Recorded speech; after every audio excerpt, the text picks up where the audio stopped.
Okay, so first, I will spend like maybe 10-15 minutes reviewing all major laws, formulas, which we introduced after the first midterm exam and which we need for the second exam, right? So let's start this, and then over here I will start solving problems about almost each of these laws or rules or formulas, right? So immediately after the first midterm exam, we started building bridges between the electric field and the electric potential, because both of these quantities, one of them is a vector quantity, the other one is a scalar quantity. Since both of them describe exactly the same thing, that electrical aura created by electrically charged object, of course there must be connections between them, right? So we established them. So if we want to move from the electric field, vector quantity, to the electric potential, scalar quantity, we derive this formula. So potential difference between the initial and the final point, you can apply it for any initial and to any final point, right? No restrictions. So if it will be equal to negative integral from that initial to the final point of Ex dx. It's the simplest possible situation for one-dimensional case, right? Since it's an introductory level course, we usually look at the simplest possible systems, right? Okay, but we usually don't, we did not calculate integrals. All the time we used graphical meaning of an integral, which is an area under the plot. If you plot integrand E versus variable of integration, like what I have here, E sub x versus x, and this is my initial point, and this is my final point. So if you calculate that area, add minus in front, that will be potential difference between the final and initial point, right? So we've done plenty of problems. So at this point, you shouldn't have any significant issues. And usually students do well with the questions like this. Then, of course, what about reverse direction? What if you want to find electric field from the electric potential? Very simple. Again, for one-dimensional case, right? So you just look at the slope v versus x. If you plot v versus x, basically dv over dx, it's a slope. And don't forget to add minus. That's the typical place students forget to add minus. I've done also that mistake a couple of times. Right? All right. Or if you have a function how v changes with x, just differentiate it and don't forget to add minus. Okay, so that's what we're going to do then. After that, we started moving to simple circuits, very, very simple circuits, right? So first we introduced the idea of capacitance as the first element for our circuits, right? So if you have two electrodes, usually, not usually, all the time, they are charged with the same amount of charge. But one of them is charged positively, the other one is charged negatively. Why? Because every time we charge them through some kind of circuit, so we can move electrons from here to there. If you move 100 electrons from there to there, so of course this electrode will be positively charged, let's say with 5 coulomb. This will be charged with negative charge, minus 5 coulomb, right? Okay. And of course, as a result, there will be potential difference between these two electrodes. And we notice if you take the ratio of charge versus potential difference, that ratio stays the same all the time. And we give it a nice name, capacitance. So that's capacitance by definition, right? It's not some fundamental quantity, but very, very useful in our research life, right? Engineering life and so on, right? So then it's a definition of capacitance in general. You can apply this formula to find capacitance of any object. Of course, we apply it first for a parallel plate capacitor, because that's one of the devices which we've been using pretty much almost every class, right? So if we applied and we found that capacitance of a parallel plate capacitor equals epsilon naught, that universal constant permittivity over free space, A, area of the plate, and divided by the spacing between the plates. What's the major feature of this formula is that it depends only material which fills space between the plates, in our case vacuum, and geometry. So no electric field, no electric potential, no charges, nothing. It doesn't depend on a single electric parameter quantity, electric quantity.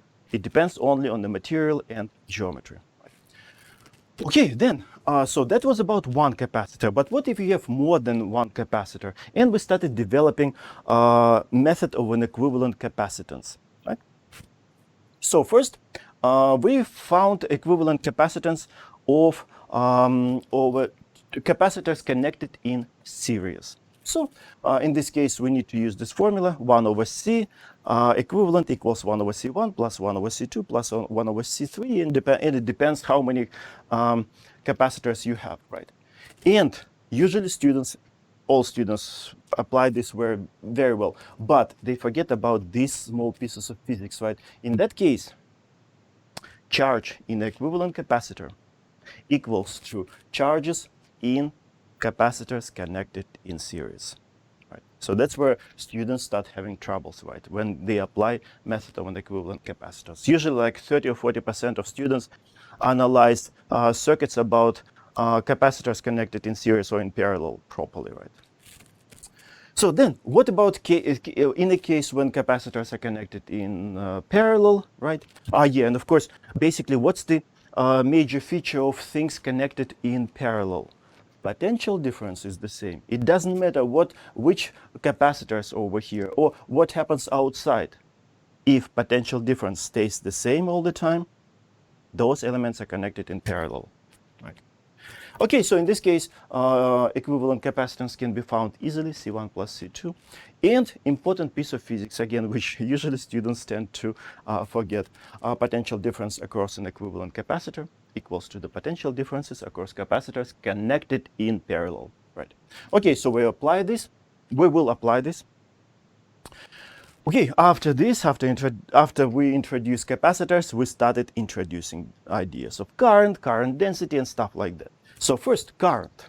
So if you have a piece of conductor, right, and if you apply potential difference across the conductor, current, as a consequence, as a result, current start flowing, electrons start drifting in a certain direction, right? So we can introduce current. So how did we introduce current?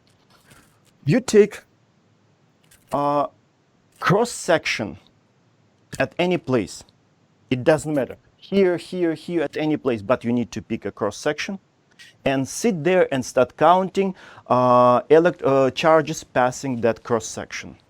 So let's assume that you sit there and waited for and counted amount of charge for the period of time dt, and let's say amount of charge dq passed that cross section.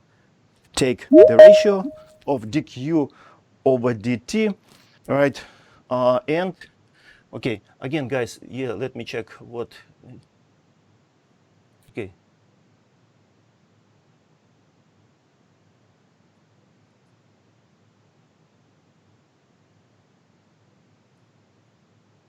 I just get distracted. One student was in the lobby, but again, the system.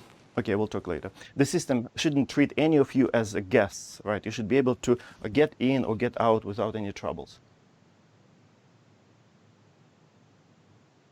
So I'm trying to admit one additional student, but for whatever reasons, it's sort of just hanging without admitting that student. Okay, yeah, we need to move, right? Yeah, so that's how we define current, right? And units of current, amperes, one of the fundamental units in physics.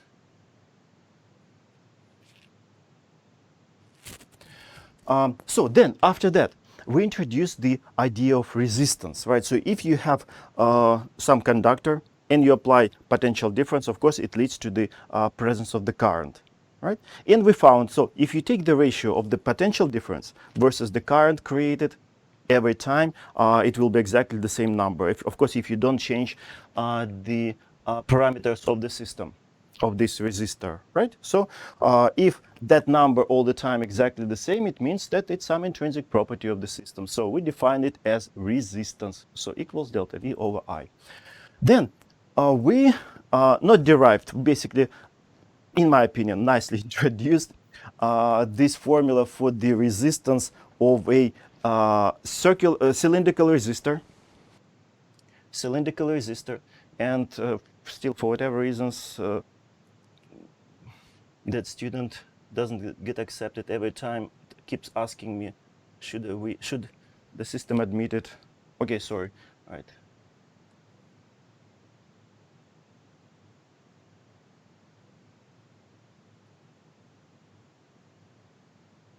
Okay, as I said at the very beginning, you should download Microsoft Teams as an app, right? Don't use as a in a browser, because in that case you might be treated as guest with limited limited options that you can do in Microsoft Teams. Okay, yeah. So yeah, we found that resistance is proportional to the length of the resistor, inversely proportional to the cross-sectional area, and of course it depends on the material. We introduce resistivity to describe material. Resistivity, rho, right? Again, it's tabulated number. Just open the book, find the material, aluminum, here's the number, copper, here's the other number, right? And of course, current density. Current density, it's the total current divided by the cross-sectional area through which that current flow, right? So we used that recently a lot when we started using Ampere's law, right? And again, today we will talk plenty about that formula. Okay, so that's if you want to analyze a singular resistor, of course, you need to think about these three parameters, delta V, R, I. It's the same like with capacitor. If you want to analyze a capacitor, every time three parameters, C, Q, delta V. Okay, That's a that's how question. you, yeah. I was just wondering on the second formula for resistance, how do you find the rho? What is rho supposed to be? This rho, it's called resistivity, right? Usually it's found experimentally. Most of the time in our real life, in the real engineering life, in the real research life. Or you can open the book if you know exactly what's the material of your resistor, right? If you know that it's you have 30% of this material and of 70% of that material, you can open the book and find what will be resistivity. Or just measure it experimentally in the lab. It's not difficult, right? All right. And what is that You other can sign? for example find resistance using potential difference in current, right? You can easily measure it in the lab, right? Then you Mhm. can measure length and the cross-sectional area of your element, right? And you can find resistivity, right? But it's usually tabulated. Yeah, and so what is that sign on top of the A also? Just because I can't really see that. So it's resistivity times what over A? Ah, What is it's L, oh okay. I just couldn't. length of the yeah, it's a little bit okay, let me write it. L small, right? Oh, L capital, it doesn't matter. A length of a resistor. Oh, And okay. A, of course, cross section, no, cross-sectional area, cross-sectional area.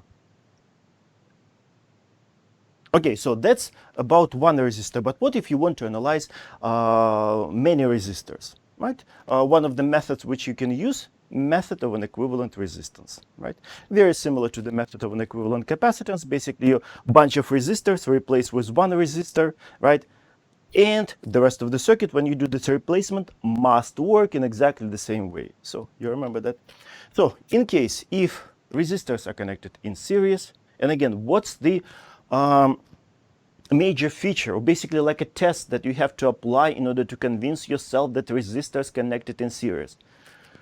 Current through the elements, in this case resistors, must be the same. It doesn't matter what's the value of resistors, right? Or what is happening outside of this part of this circuit, right? If current all the time is the same, it means that those elements are connected in series, right? And about elements connected in parallel, if potential difference stays the same, it doesn't matter what's the value of these resistors, or it doesn't matter what happens outside of this circuit. You can change the rest of the circuit over here somehow, right? But if potential difference all the time across elements stays the same, then you can say, okay, yeah, those elements connected in parallel. Okay, so for the series case, you just need to add resistor values of those resistors. I like this formula because it's so easy to use. And important piece of physics, right, which I just told you, right? In this case, current in the equivalent resistor equals to currents in resistors connected in series. Then, in case of resistors connected in parallel, of course, we need to use 1 over R equivalent plus 1, or equals to 1 over R1 plus 1 over R2. Again, I usually don't like using this formula. Right. And potential differences are the same. Potential difference across an equivalent resistor must be equal to the potential differences across resistors connected in parallel. So we will practice this, and you will see the example by yourself when I send you my notes. Then power. Let's say a few words about power. Again, as we discussed in the lecture, usually we don't use electric energy in our life, right, directly. Every time we transform it to other forms of energy, to light, to heat, right, to mechanical energy. Fan right now is blowing air at me, right? So, and of course the question is how much of electric energy gets transformed into other forms of energy. But of course we usually ask a deeper question: how much of energy per unit time, right, gets transformed? And so we discussed, so power, all right, amount of energy per unit time which is transformed can be found. You just multiply current. For example, let's say if you have a resistor, right, and you're interested in the amount of heat generated by the resistor. Current multiplied by the potential difference across a resistor, and that will be the power produced by dissipated by this resistor, right? Or we can of course use Ohm's law, and we can rewrite it as delta V squared over R, or I squared times R, right? And sometimes this formula can be more convenient to use, sometimes this, sometimes that. It depends on how problem is stated, what is given in the problem. Okay, so then after this, we introduce Kirchhoff rules, right? Because there are significant limitations on the method of an equivalent capacitance and the method of an equivalent resistance, because elements must be connected either in series or in parallel. But there are tons of situations when elements are connected neither in series nor in parallel, and these methods cannot be applied, so they're quite limited. In that case, you can use Kirchhoff rules. These rules have no limitations, because they're basically written based on the fundamental laws: conservation of energy and conservation of charge, right? So you can apply them for any circuits. So first one, junction rule. If you have a junction point, the total amount of current entering that junction point must be equal to the total amount of current leaving that point, right?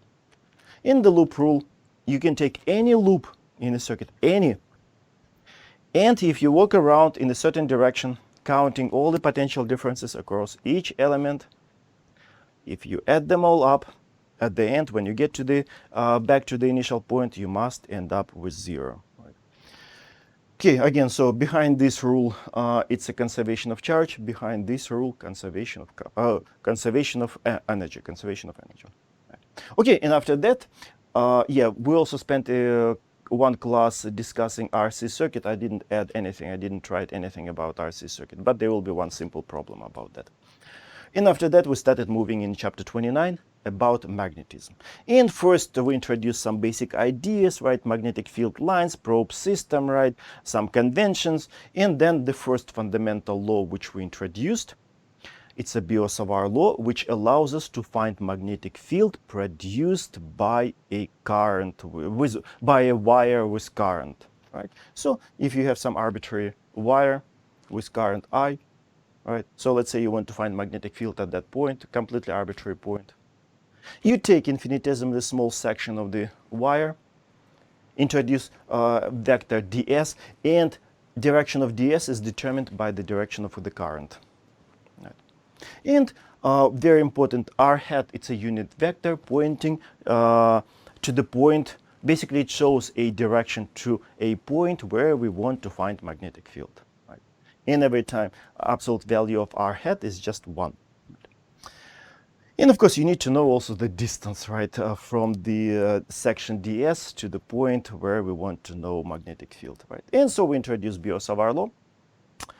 Mu naught, new constant, permeability of free space. Basically, it's a quantity which describes magnetic properties of vacuum, right? And mu naught divided by 4 pi, right?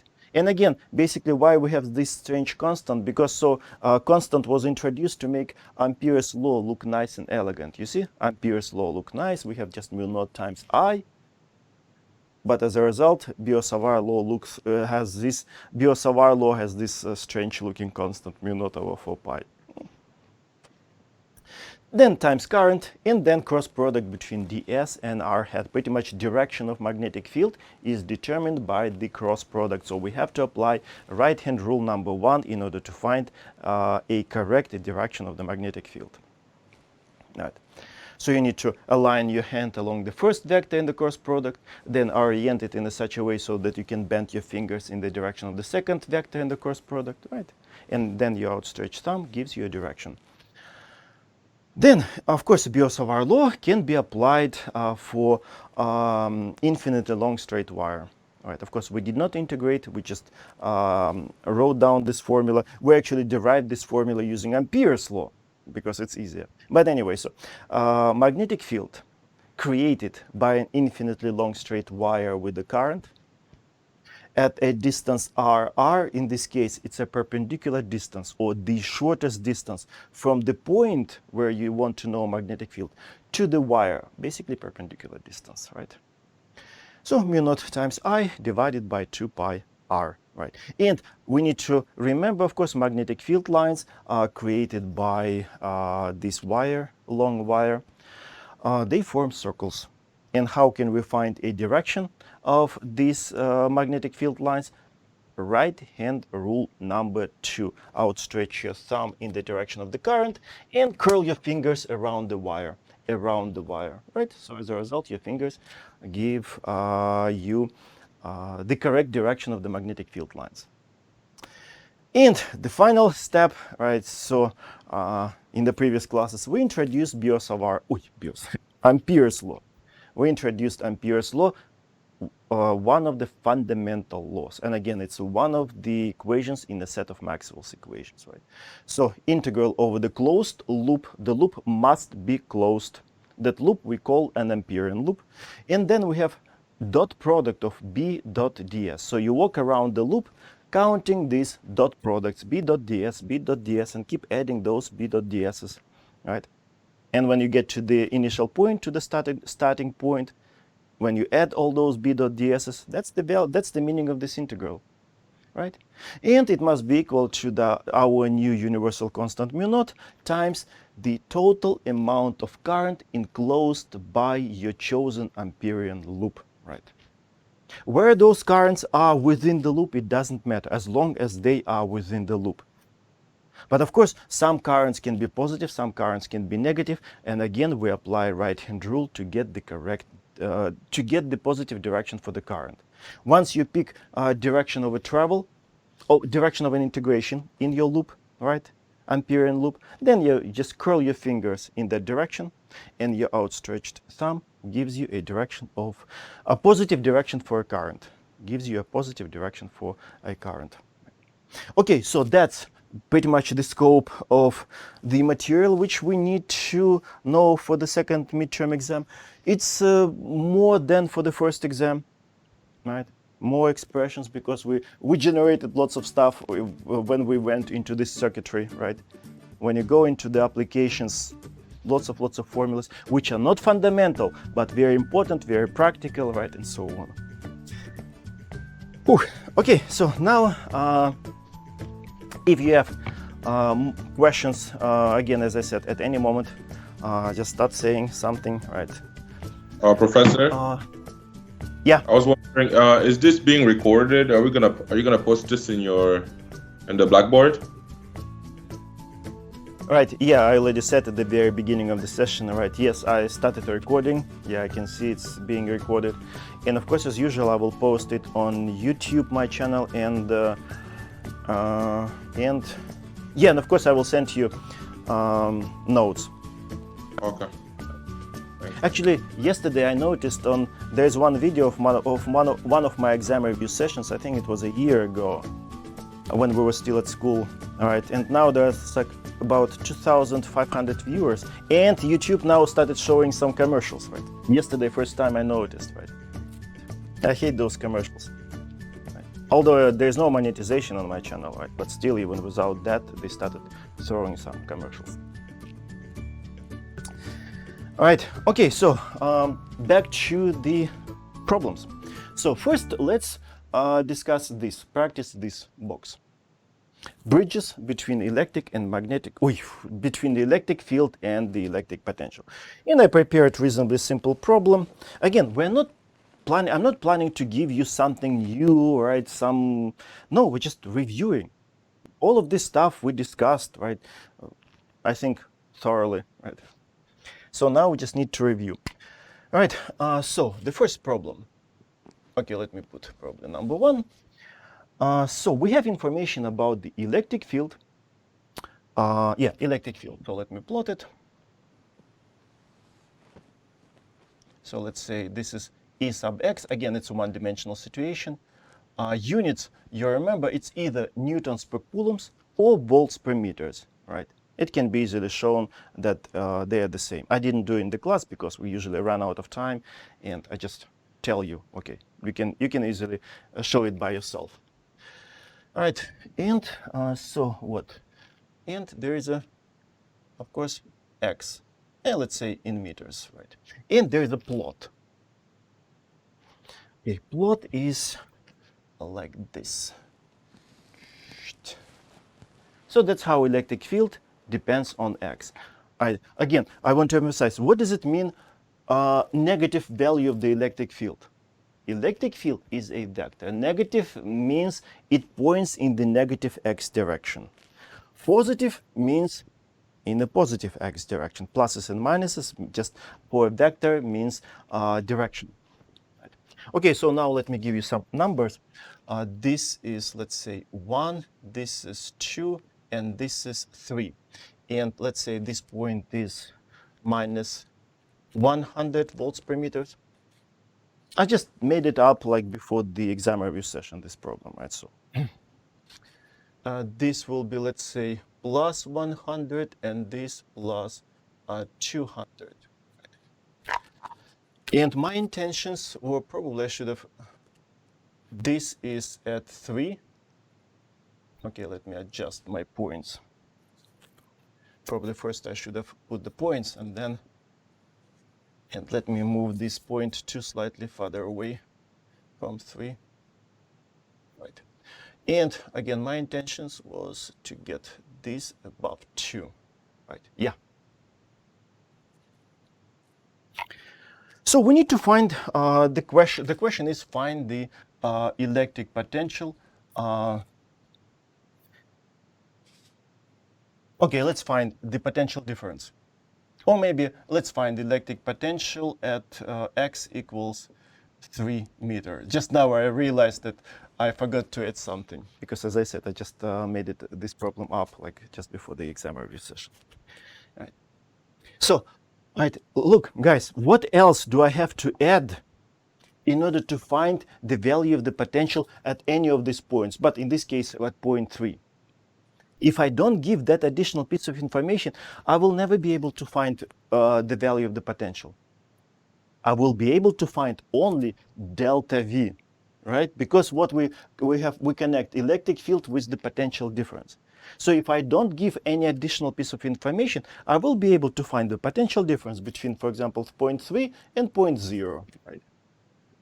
Or between point 0 and point 2, or point 1 and point 3, right? It depends on the question. So in order to find actually the value of the electric potential, let's assume that electric potential at, let's say, x equals 0 equals to, again, I'm just trying to make it up, right? So let's say minus 50 volts. Why not? Right. Let's assume it's given, right? Right. Okay, so that's what is given. And now we need to find here the value of the potential at point 3. So, of course, we need to just apply the formula. Delta V equals minus integral from initial to the final point, Ex dx, right? Which point is initial, which point is final you should take. Of course, it depends what is given, right? And what, it depends on the question, right? In our question, in our problem, we want to know V at 3. So that will be our final point. But if the question was about x equals 2, that will be the final point. In our case, of course, it will be between 0 and 3 ex dx. And since we don't want to take integrals, we will just use the area. So it will be minus area of what? You know what? Let me put the bracket. Because now we have two areas, right? One is over here, right? And the second part is over there. Right? And in order to describe them properly, let me introduce some points. Let's say this is point O, this is point A, this is B, this is C, and D, right? Okay, so of course it will be area of what? First triangle OAB, OAB, and plus area of this triangle BCD. BCD. Okay, I've seen in my experience, right, this mistake some students made, right? For example, like this. Okay, I will use green color and then I will erase, right? Because it's completely wrong. So when they try to find the area, they used wrong area. I've seen it several times in the past. I was quite surprised. I never thought that it was possible. So they used this area. You see what between point A, C, and this point, which is completely wrong. We need to use area between the curve, in our case it's a straight line, in this x-axis. And I've seen in the past, so I'm just telling you, of course, this area is wrong, right? Okay, let me erase it so that no one would take it as being a correct one, right? But again, I've seen it in the past, so I'm just telling you, don't make that mistake. Okay, so now, of course, conservation of brackets, I need to close this bracket. And so now, yeah, we need to write explicitly everything. So minus, and this area, of course, will be negative. This area negative, because the height is negative. We still use the area of a triangle, right, the formula. Base is 1 meter, and then height is minus 100 volts per meters, right? So of course the area will be negative. Don't forget that. Right. In your homework, you had something similar, but you had a plot like this. And plus area of BCD, right? Again, area of a triangle, so it will be 1 over 2, 3 minus 1, 3 minus 1 meters. It's a base, right? So this base. And the height is 200 meters. Oh, I mean volts per meters.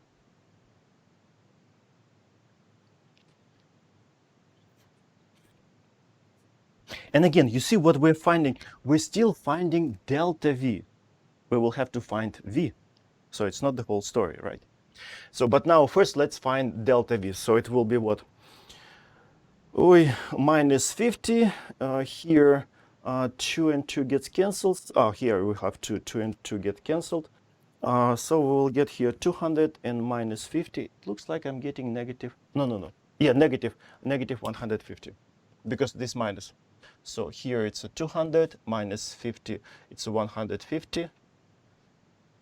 Yeah, positive and minus in front. So it will be minus 150 volts. But again, it's a delta V.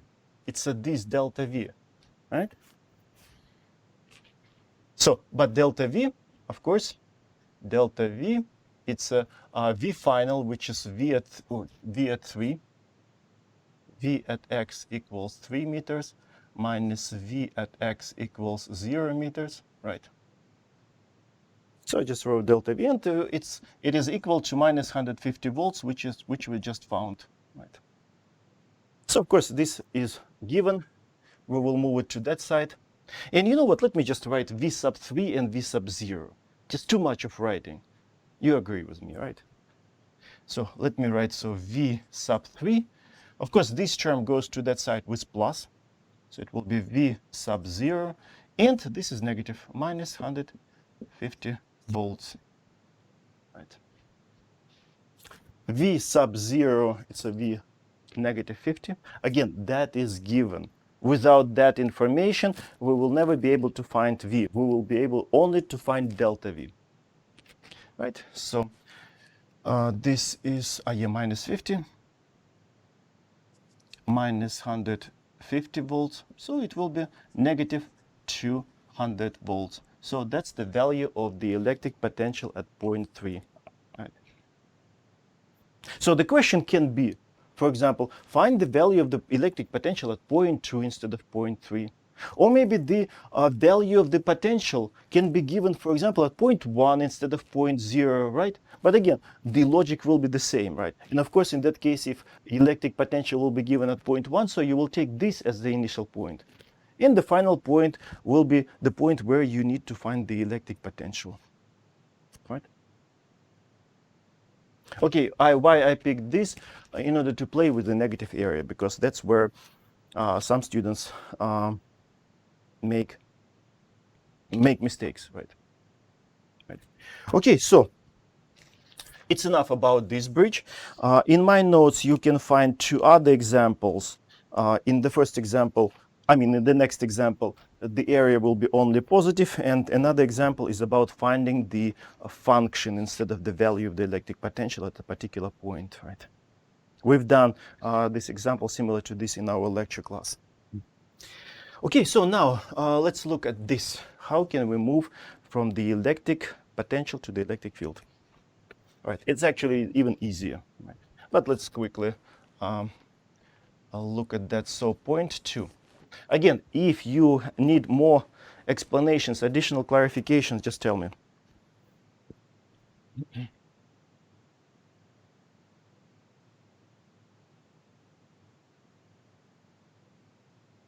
Okay, so the next one, it's really simple, right? But again, we're just reviewing everything. All right, so let me plot. Now this plot is more complicated. So what we have, electric potential, units of volts, right? Then, all right, so we have X, it's R in meters. Basically, instead of X, R is given. What a big deal, right? Just change the name. Then, you know what? First, I will plot the graph, and then I will put values of R and V, because it will be difficult to match everything. All right. Okay, so I will use probably blue. So first it goes this way, all right? Then it goes straight down, and then it stays horizontal. So that's how electric potential. So here we had electric field was given. Now it's electric potential, scalar quantity. That is, of course, vector quantity. Right? And now numbers. So this point is 3. This point is 4 meters. And then it goes, I don't know, here 5. It doesn't really matter. All right, and of course this is 1. All right. Then on the v-axis, so the top point, this point is 4 volts, and the bottom is minus 4. Minus 4 volts. Okay, the rest of the points I'll skip because it will be really out of scale. So I just showed only key points. Okay, so we actually need to answer the question, for which range of values are magnitude of the electric field is the largest.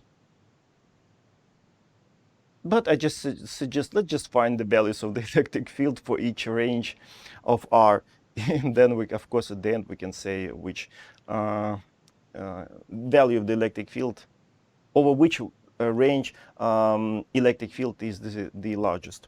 Right. Obviously, we have 3 regions, right? So region number 1, then this will be region number 2, and that will be region number 3. And again, since we're moving from the electric potential to the electric field, of course, we need to use that second formula. So E sub x equals to minus dv over dx. And immediately before I start discussing the problem, how can we simplify this formula? All right. Since we're going to apply it for straight lines, right? For straight lines, dv over dx can be replaced with delta v over delta x.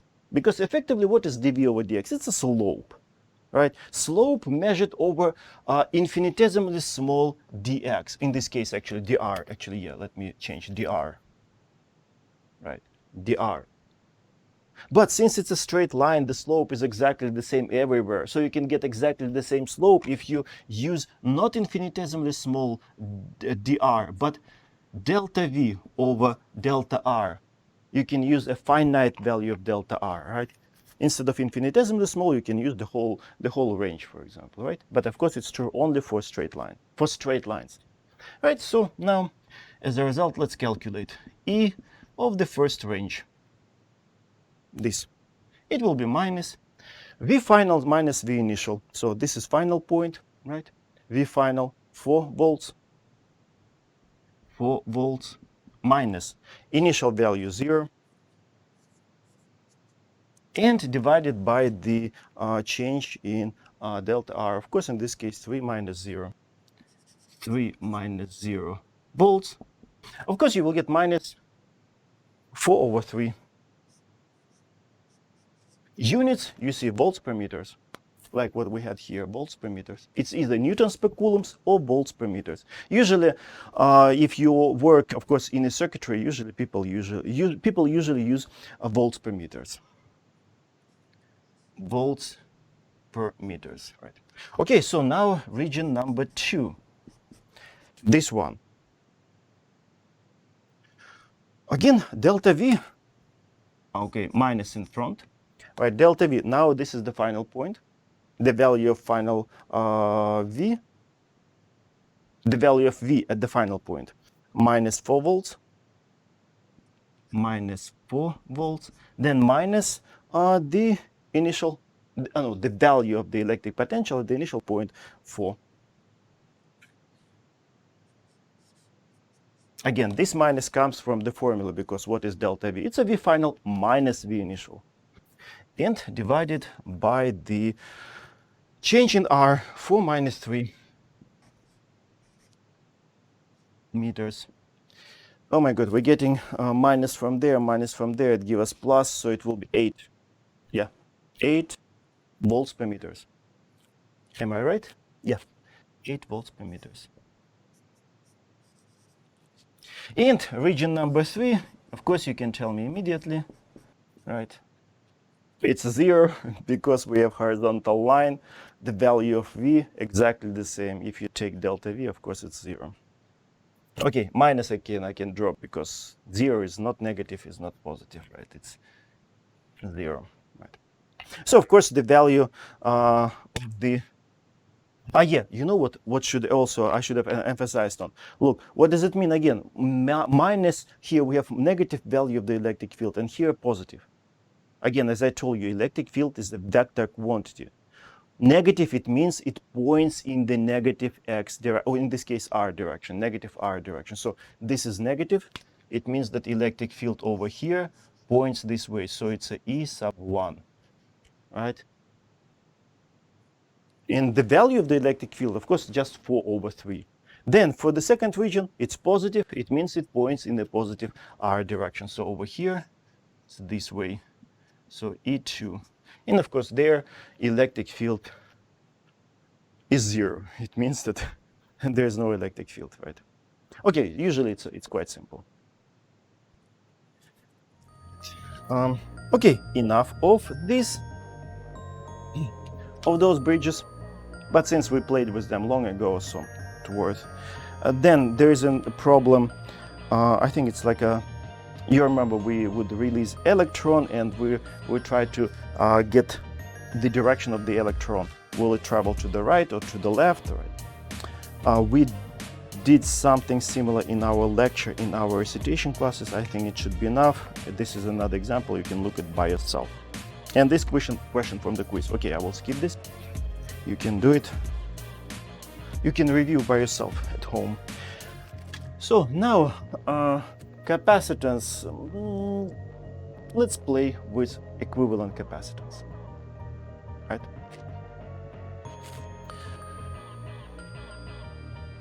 Okay, I will start erasing because a limited amount of whiteboard. So, method of an equivalent capacitance. Okay, so this will be problem number 3. And let me sort of title it C equivalent. So what is given? I think this is the problem I gave once on the exam. I think it was on one of the makeup exams. All right. I think I should be able to fit it this way. Okay, let me draw the circuit over here. So this is a battery. Then we have a capacitor. Then there are 2 capacitors over here. Right. Connected like this and like that. I like drawing capacitors. They look nice, but whenever I try to draw a resistor, they're so ugly usually. So now let's label delta V. That's the potential difference provided by a battery. Numbers I will write in a second there. So then this is C1, C2, and C sub 3. Okay, now of course we need numbers.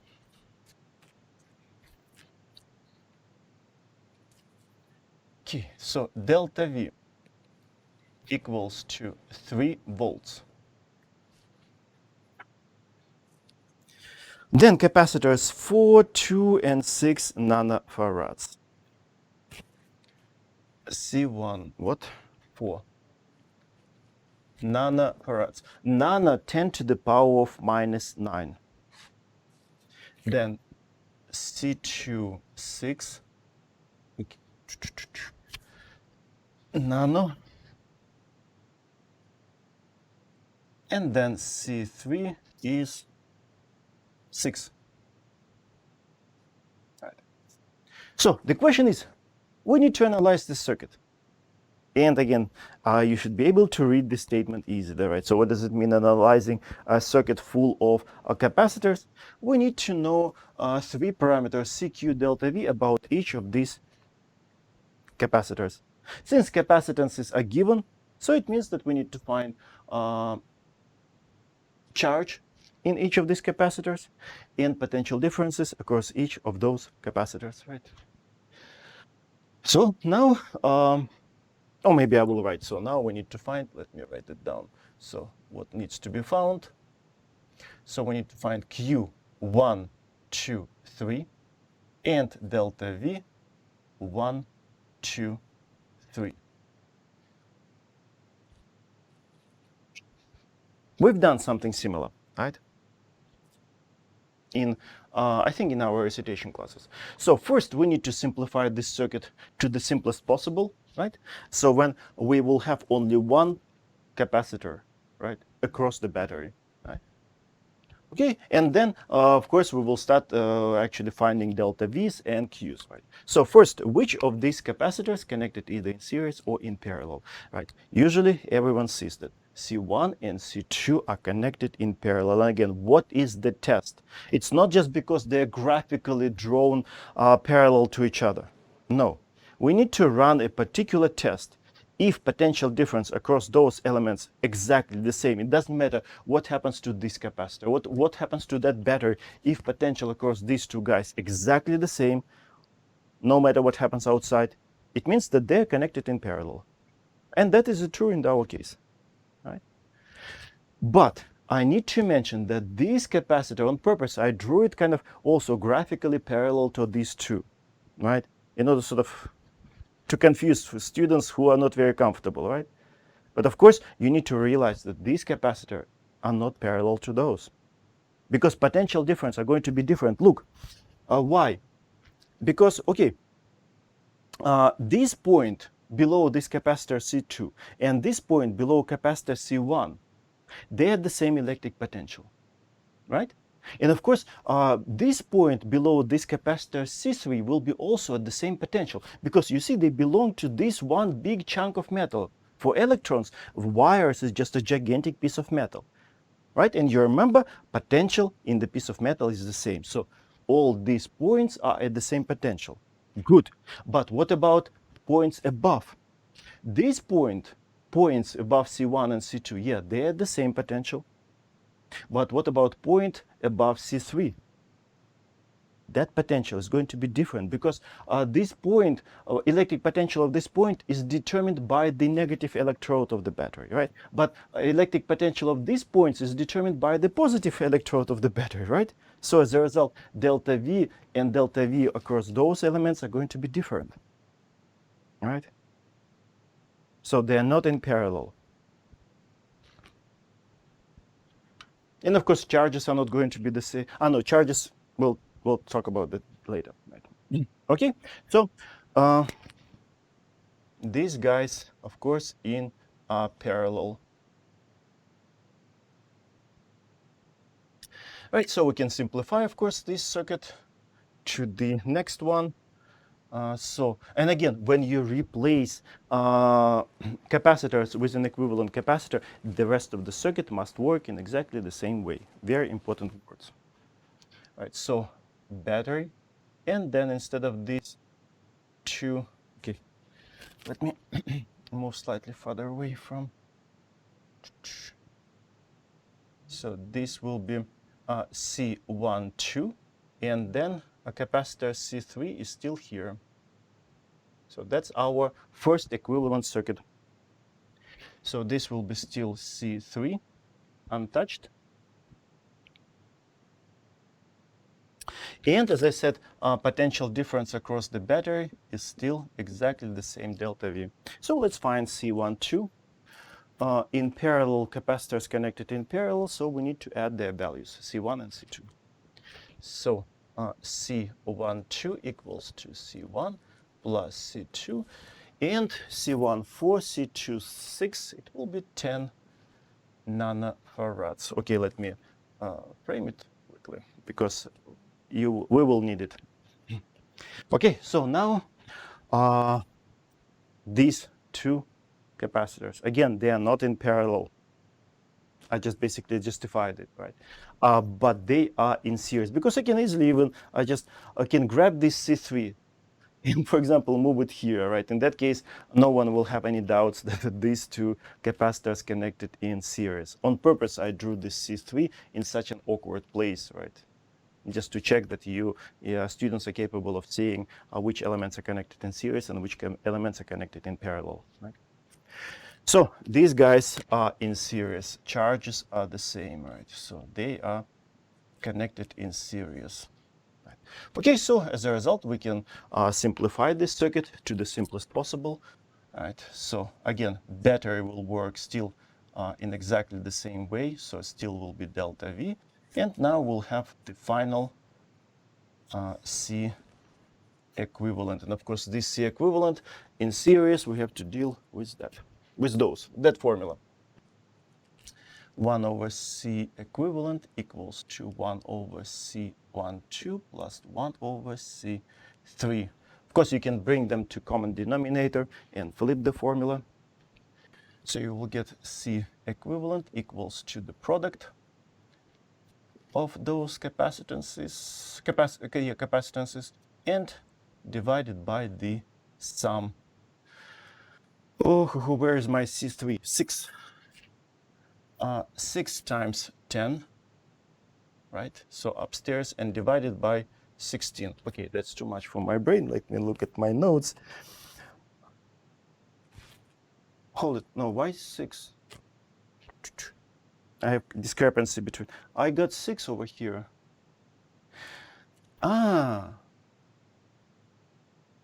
Okay, I give wrong numbers. Capacitance is relative to my nodes. Right? How did I make mistake? So this is not 6, it's 2. Sorry, I have no idea how did I manage to look at the different. So this is 2. I want to keep the same numbers because otherwise I will have to recalculate. I will have to grab my calculator. No, let me fix that. Let me fix that. And of course you will fix in your notes.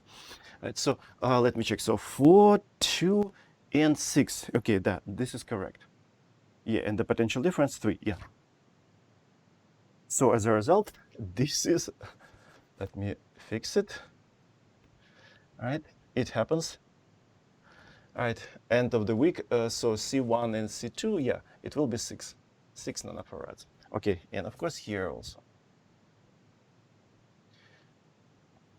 So it will be 6 times 6 and 6 plus 6. It's 36 over 12, 3, right?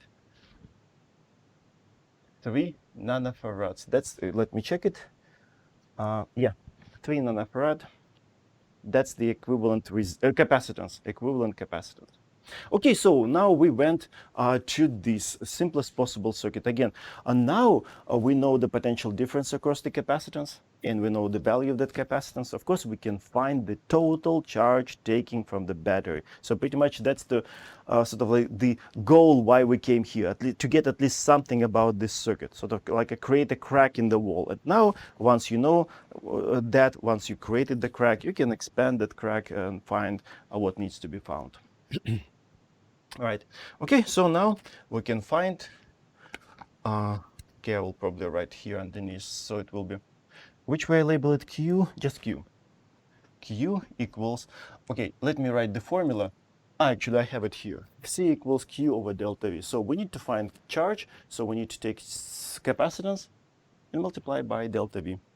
So C equivalent times delta V, and delta V is still the same because as we make this replacement, the battery still works the same way. So C equivalent is 3 nanofarads times delta V, 3 volts. So it will be 9 nanocoulombs. 9 nanocoulombs. So that's, and yeah, I can show that this is the amount of charge taking from this equivalent. Of course, exactly the same charge taking over here, and exactly the same total charge taking from the original circuit. Because again, when you make all these replacements, the rest of the circuit shouldn't suffer, should work in exactly the same way. So, and we found.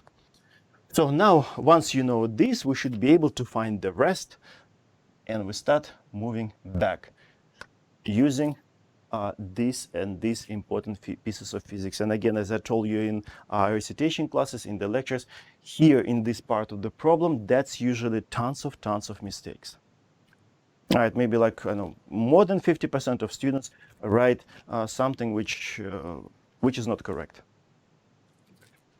in this part. So now, since this equivalent capacitor replaced capacitors connected in series, what connects them? Charge. Charge in the equivalent capacitor equals charges in capacitors connected in series. Right. So I can write this bridge. So Q equals to Q3 equals to Q12, right? Charges in these two capacitors, and we just found it's a 9 nanocoulombs. Okay, let me separate it like this. And again, 9 nanocoulombs, it comes from here, right? Okay, so now once we know this bridge, now we can find immediately the potential difference across capacitor number 3, because we know the charge in the capacitor 3, we know the capacitance, so we should be able to find delta V, because we know 2 parameters out of 3, right? All right, so as a result, I can write delta V. Delta V3 equals, so delta V, it will be Q divided by C. Q3 divided by C3. Q3 comes from the bridge. It's 9 nanocoulombs divided by the value of capacitor number 3, 6 nanofarads. So 9/6, nanos gets cancelled. It will be 3/2, 1.5 volts. 3/2 volts. So that's the potential difference across capacitor number 3. Let me check. Yeah, that's the correct one. And now in a similar way, we can find, of course, potential difference across C12. Or you can use something simpler, right? Since the total voltage drop across the whole circuit provided by the battery is 3, and here we have 1.5, so obviously 1.5 will be across capacitor C12. But let me use the same formula, this. So delta V12 equals to Q12 divided by C12. Again, the charge comes from the bridge, and C12 comes from this, which we found at the beginning of the problem. So it will be 9 nanocoulombs divided by 6 nanofarads. Again, it will be 3/2 volts. Right. But of course, it's not the end of the problem, because inside of this C12 capacitor, there are plenty of information. There are 2 capacitors hiding, right? So we need to extract them, reveal information about them. But first, let me separate this, right? And so now we have to write the second bridge, which allows us to move from this circuit to that circuit. And of course, the second bridge is hidden in this C12, and C1 and C2 connected in parallel. So this capacitor replaced 2 capacitors connected in parallel. So we need to use this piece of physics. So potential difference across an equivalent capacitor equals to the potential differences across capacitors connected in parallel, right? So, and we found capacitance, potential difference across capacitor, equivalent capacitor. So now I can write, so delta V12 equals to delta V1 equals to delta V2 equals to 3/2 volts. And of course, this comes from the previous step. And as I told you in the lectures, I like this structure of the solution because everything is so nicely linked. You just like a ball rolling sort of like in a groove, right?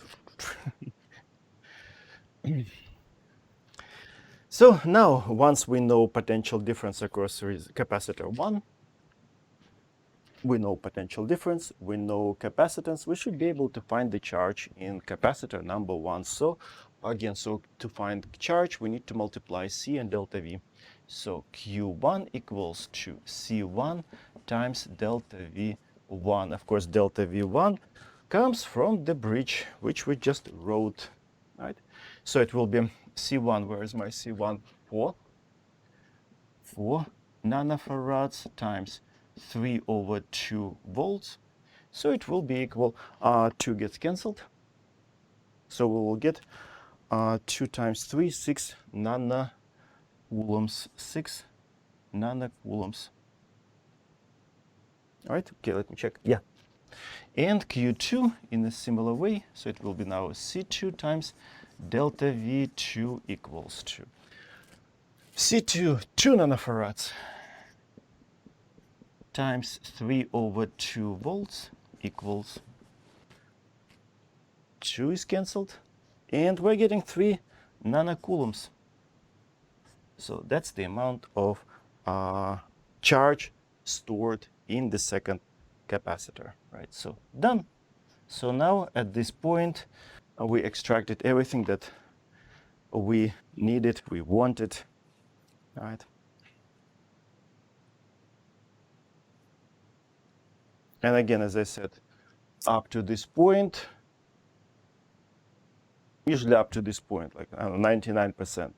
Up to this point, maybe 97%. But up to that point, maybe 40% managed to get correctly. Although it's all here.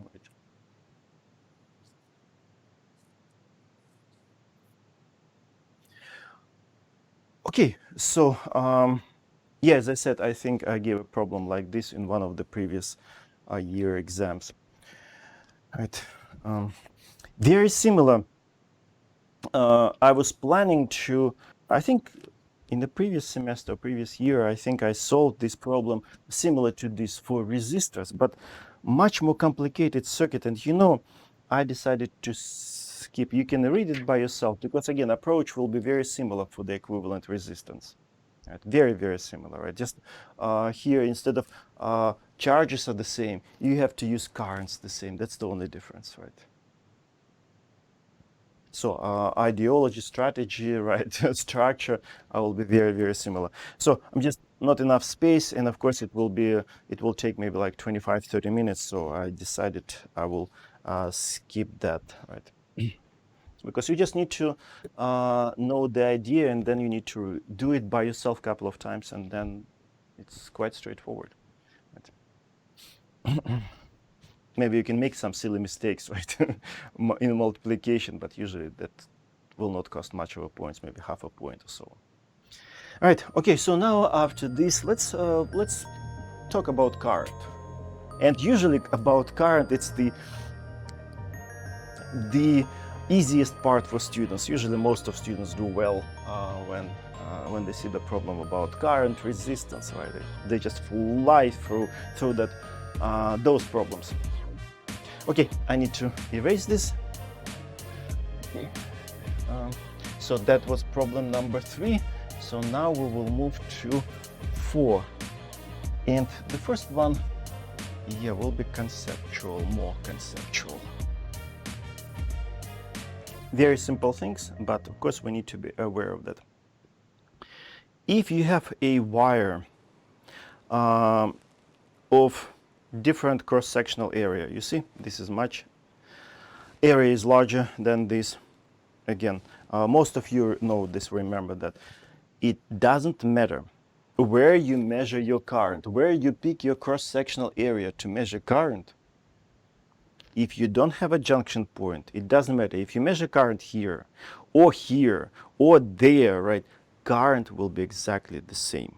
Conservation of current, right, when there is no junction point. Of course, if there is a junction point, of course, current will be split, all right?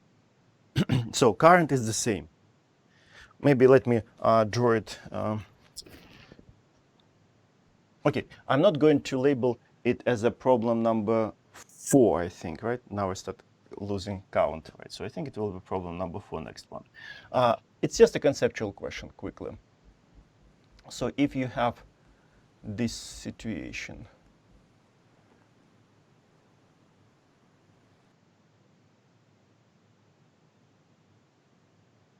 right? So that's a wire, section 1 and section 2. Okay, let me write it in the middle, 1 and 2. And of course, there is a current, right? Flowing, right? Current flow through the whole structure. And of course, yeah, you remember, I think we had a clicker question about this. So in this case, it doesn't matter where you measure current. Current will be the same. So I can write that I1 equals to I2. Exactly the same current. Right? But what about current density? Current density, of course, it's a different story, because in the current density, we have a cross-sectional area. All right? So of course, current densities are going to be different, right? But let me write. So J1 is not equals to J2. Of course, because J1, okay, maybe I should write a definition of current density. It's the total current divided by the total cross-sectional area through which that current flows, right? Okay, so J1, of course, it will be, you know what, let me just call it I, right? Since over here I showed that current I flows into the structure. And then, of course, we can label I1 and I2.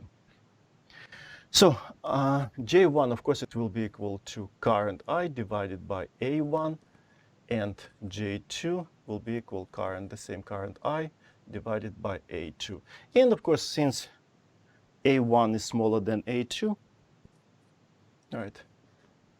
Since A1, this is A1, right? Cross-sectional area is smaller than A2, then of course we can write immediately that J1 is going to be larger than J2. Just simple logic, right?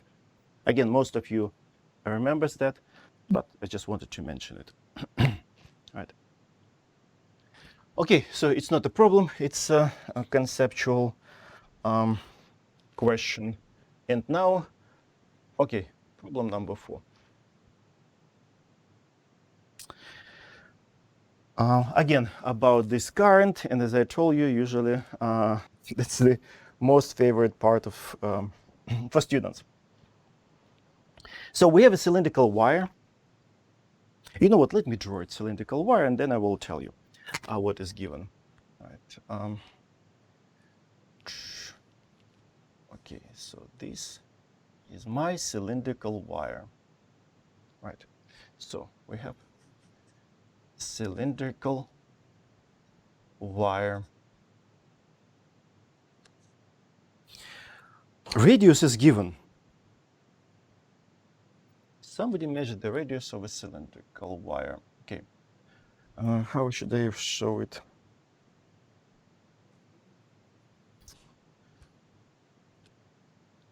Okay.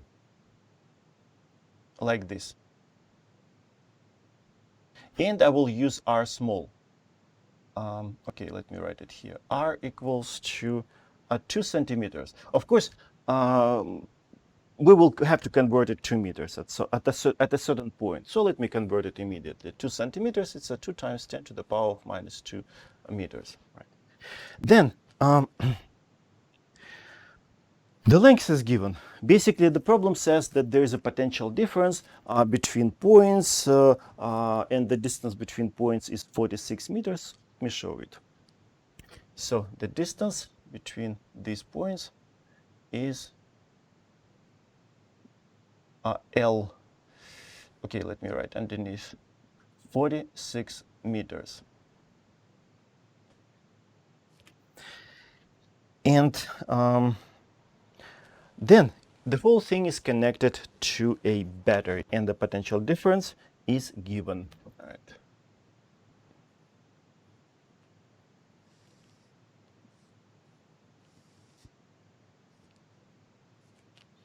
All right, so delta V is 3.7 volts. Right. And of course, if there is a potential difference, of course, there will be current as a consequence. Usually potential difference is the reason, current is the consequence. So current is also given, very generous problem. All right, so let's say current is given. All right. You know what, let me move it slightly to that side. All right, so current is 2.5 amps. 2.5 amps. And we need to find resistivity. It's like at the very beginning. Okay, not at the very beginning. Somewhere over here, right? Somebody asked me about what is that symbol means and how that can be found, resistivity.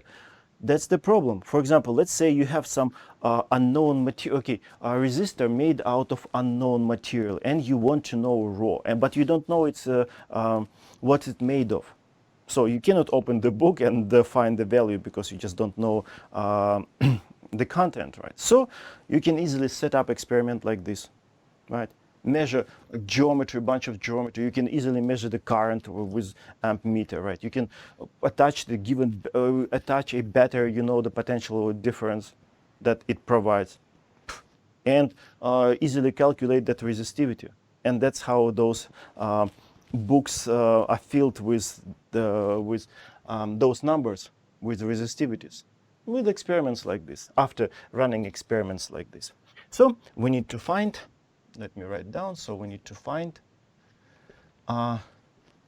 resistivity. And again, let me emphasize, if you forgot, there's a big difference between resistance and resistivity. Although the sounds at the very beginning kind of similar, it can be confusing for some. For the majority of you, it's obvious difference. But anyway, let me emphasize. Resistivity describes a material. Gold, copper, aluminum, molybdenum, tungsten, right? So particular material. It describes material. Resistivity describes an object, a resistor, which is made out of certain material, which has a certain geometry, right?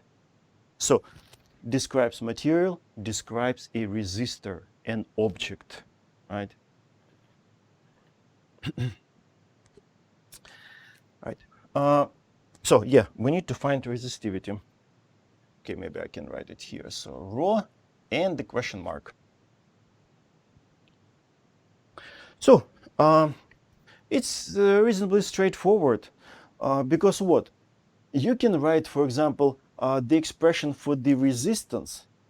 And again, what is so special about this expression? It depends only on the material and the geometry. Geometry is given, length is given, cross-sectional area we can easily calculate. So basically we can write resistance in terms of unknown resistivity from one side. From the other side, we can find resistance from the Ohm's law because potential difference is given and current is also given. Equate unknown resistance and the resistance expression for the resistance where there is a resistivity. Right. Basically, two-step problem, quite easy. Right. Okay, so let me write it down. So first we can find resistance as resistivity times L divided by RA. And of course, rho, L, and cross-sectional area, radius is given, so pi r small squared. And on purpose, right, on purpose I used r small for radius, not r capital, because usually r capital here is used for resistance. So to avoid confusion, so I used r small. So, and cross-sectional area of, has a circular shape. Of course, it's a pi r squared. But of course, r rho is unknown, right? Okay, but from the other side, of course, we can use Ohm's law. Right, so which way I should write? It doesn't matter. R equals delta V over I, since I introduce it this way. All right, so from one side it is equal to delta V over I. From this side, it is equal to that. So I can plug it, rho L over pi r squared. Okay, guys, I hope that you cannot hear what happens behind the wall, right? Because my neighbors turn on TV kind of loud. Sometimes they do it. But I'm glad they like music, which I also like, right? Some rock from 70s, right? Some ballads, right? So it's nice. All right, okay, so basically now if we look at this, everything is given except for rho. We can solve it for rho, right? Rho equals, all right, so pi r squared goes to here times delta V, right? Pi r squared goes to numerator, and L goes over here next to I. So divided by L times I. Just simple algebra, simple manipulations, right? Let me check. Yeah, of course. Okay, so now you plug numbers. Everything is given. I'm not going to plug. So as a result, you will end up with okay, let me write resistivity equals to 4 times 10 to the power of minus 7 ohms times meters. All right. And of course, if you're actually interested in the material which is used to make that resistor, yeah, you can look at the tables, right, and you can see which number matches this one. Number for which material matches this one. Okay, usually, as I said, students don't have much troubles with this. Okay, yeah, then, as I told you like a few minutes ago, I prepared one problem, which is basically about R equivalent resistance, but it's kind of lengthy, right? Sort of, we'll have to simplify the original circuit like 1, 2, 3, 4 times, 4 steps. It will be lots of writings, right? sort of repeating the same step several times. You should be able to understand it easily by yourself if you want to practice before the exam, right? So I will just attach it to my notes, but I'm not going to do it here, right? But again, sort of ideology will be very, very similar to the problem which I raised about the equivalent capacitance. All right, okay, so you can do it by yourself. All right, so now next, power we will discuss in soon. Let's play with Kirchhoff rules. So what about the time? Almost 1.5 hours. Okay, it's good. Right. Again, if something not clear, tell me. Although this should be everyone. This should be clear for everyone. It's usually the easiest. So that was problem number 4. Now it should be problem number 5.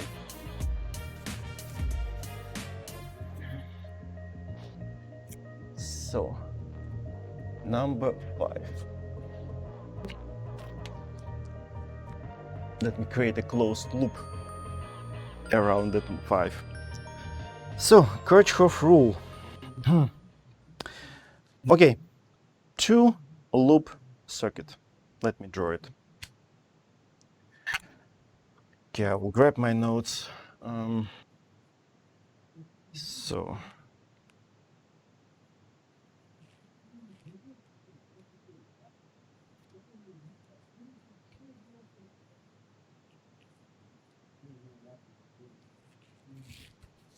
You know what? Let me. I think I can do better.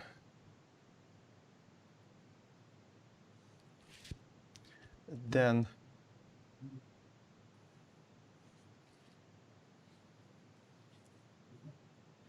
Okay.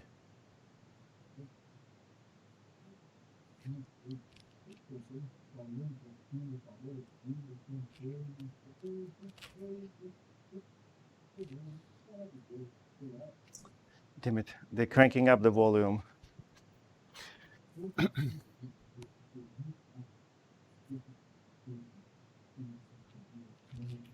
Probably they hate my classes, right? Since every day I have to run classes from home, so they're paying me back.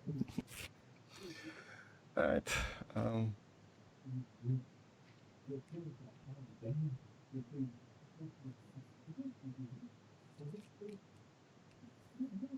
Okay.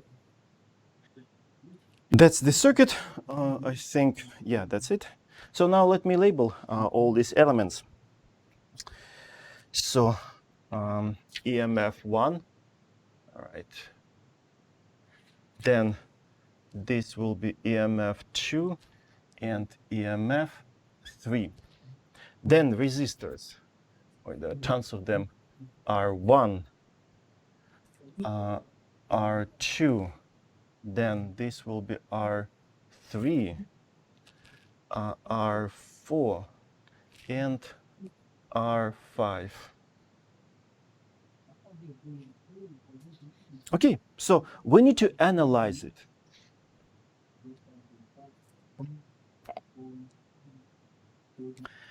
Again, analyzing it means you eventually find currents through each of these resistors. Okay, we cannot, everything is known about the batteries, right? So potential, EMFs are given, right? So basically we just need to find currents through each of these resistors and the potential difference. But of course you understand, once you know currents, finding potential differences are trivial, right? So let's say you know current I1 multiplied by R1 and that will give you potential difference.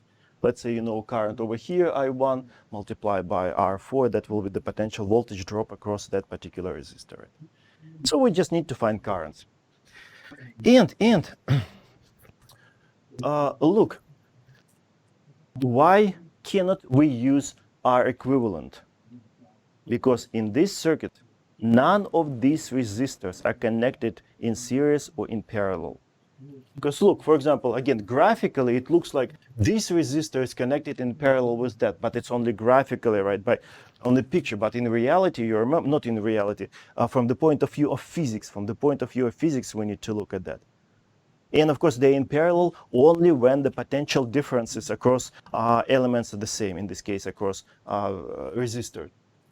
And look, this point on this side of the resistor and the point on this side of the resistor, immediately they at different potentials, because there is a battery over here which give us a different potentials at those points, right? And of course, the same similar story on this side. Here we have a voltage drop across the resistor plus potential difference provided by the battery. Of course, these 2 points are going to be at different potentials, right? And of course, for example, this resistor and this resistor, they are not connected in series, right? Although it's sort of drawn like along the same line. But again, it's only graphically it looks like. We need to look from the point of view of physics. And when are devices connected in series? Okay, resistors connected in series. When current is the same. But in this case, the current is not the same, current here and current there, because there is a junction point. At the junction point, some current will go this way. All right. Okay, let me check. What's that sound? Again, why some of you are treated as guests?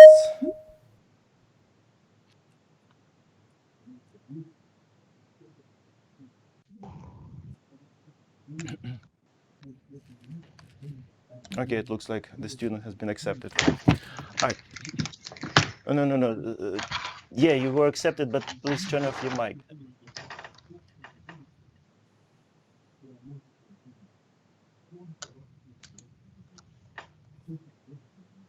Okay, cool. All right, so you see, none of these resistors connected neither in series nor in parallel, right? So it means that we have to apply Kirchhoff rules. There are no any other options, right? So now let's apply it properly. And we have to make 3 preliminary steps. Usually I do them all the time, and because then it's very easy to write all those equations once you analyze those 3 steps.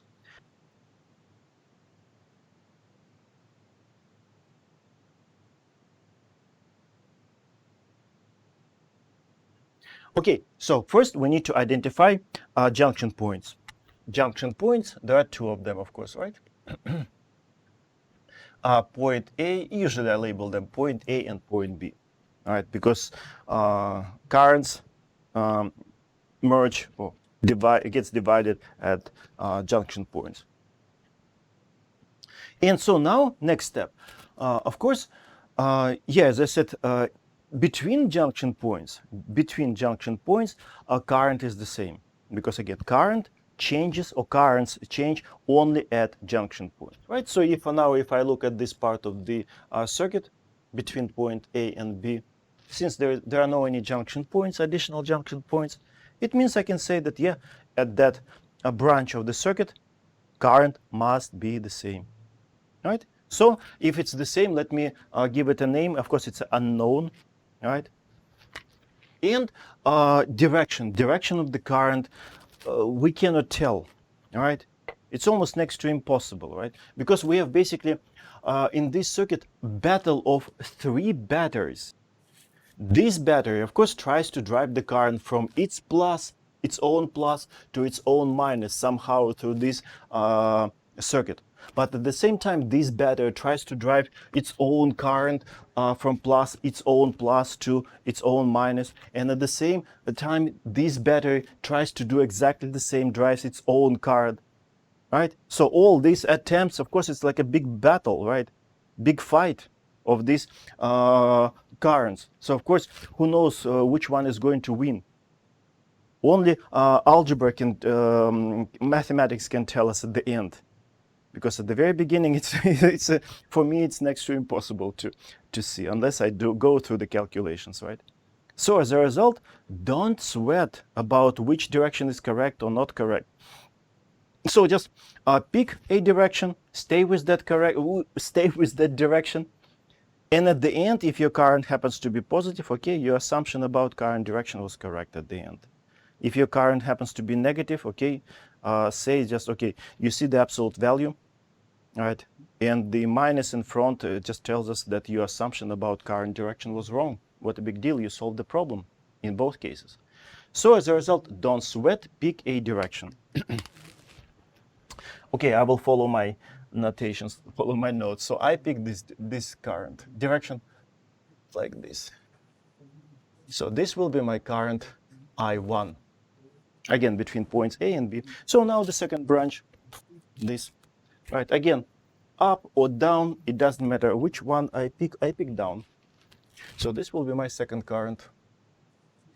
All right, so I2. And the last one in this branch, in this part of the circuit, again, there are no junction points, so of course current must be the same. So this way or that way, right, again, it doesn't matter. I picked this way. So this will be I sub 3. Okay, so that's the second step. First, junction points, then direction. So introduce these unknown currents and current directions. And the last step, we need to pick a travel direction, all right? So that we will know which which points are final and which points are initial when you move across the devices, elements, right? Again, which direction, it doesn't matter. Clockwise, counterclockwise, it doesn't really matter, right? So just pick a direction and stay with that and use that direction. Okay, I used in this case, okay, actually this case, in this problem, I choose different directions, clockwise and counterclockwise for different loops. I'm surprised. Usually I try to use the same direction. So for this, I used this. So this is travel direction for loop 1, right? So it's a counterclockwise, and for that, no, also counterclockwise, both counterclockwise. Okay, I feel better because I was surprised. Why would I pick different directions? So the same. Travel for loop 2.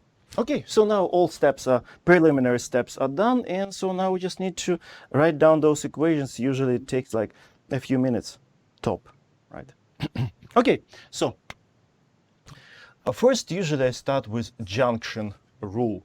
And you remember the rule, if you have n junction points in the circuit, only n minus 1 useful equations you're going to get from junction rule. In our case, n equals 2, so only one useful equation from the junction rule, right? So let me use point A.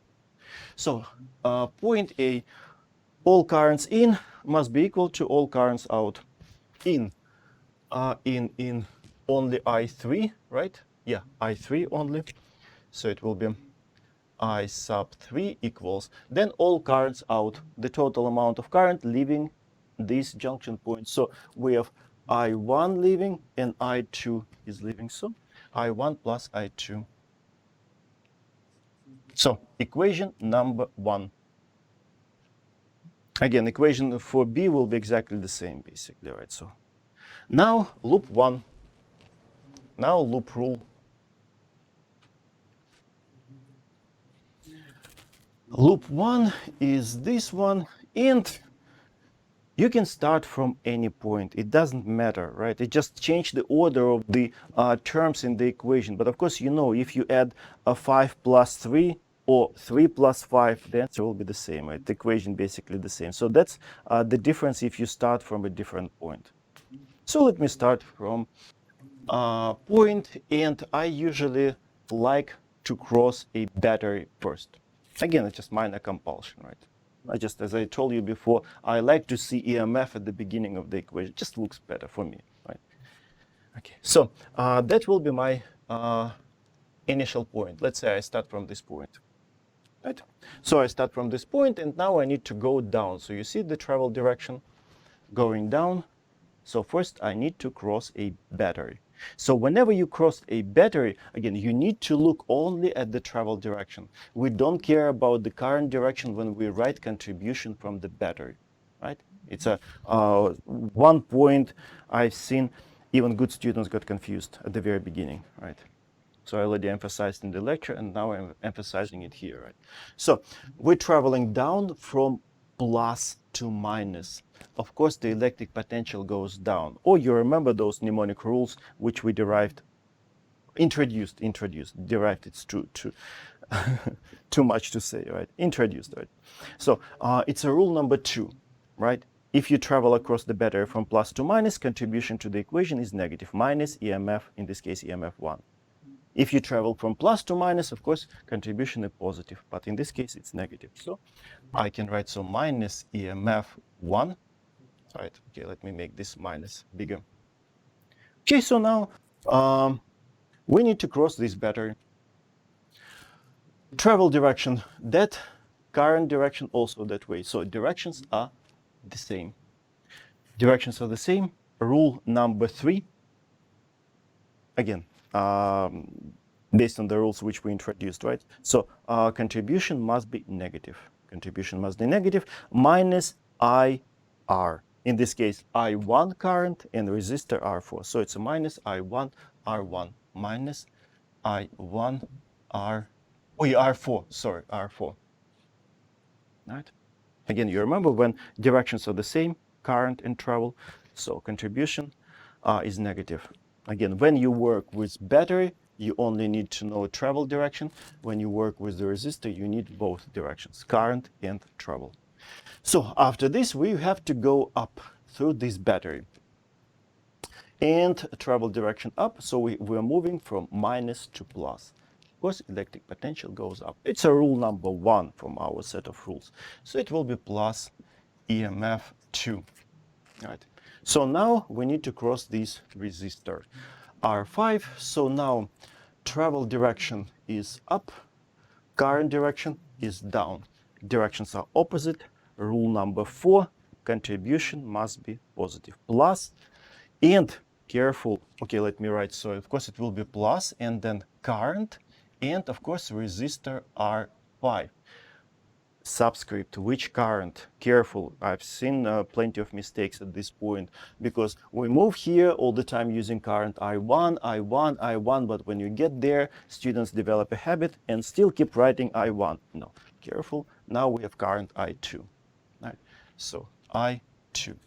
So yeah, directions are opposite, up and down, so contribution is positive. And after this, we need to move across this resistor. So travel direction that way, current also that way. So directions are the same, contribution is negative. Rule number 3. Right, so it will be minus. But now we're back to the current I1. So minus I1 R1. So don't rush, be careful, all right, because sometimes your students make some silly mistakes. Even then later, then sort of confess and realize, damn it, how come that I made that mistake and used the different subscript, right? So careful. So minus I1 R1, and after that we're back to the original, to the starting point. And now don't forget to write it is equal to 0, because I know tons of solutions when the students just write this bunch of terms, but we need to write an equation. It must be equal to 0 to immediately some points will be subtracted, of course, because you're in your science majors, right?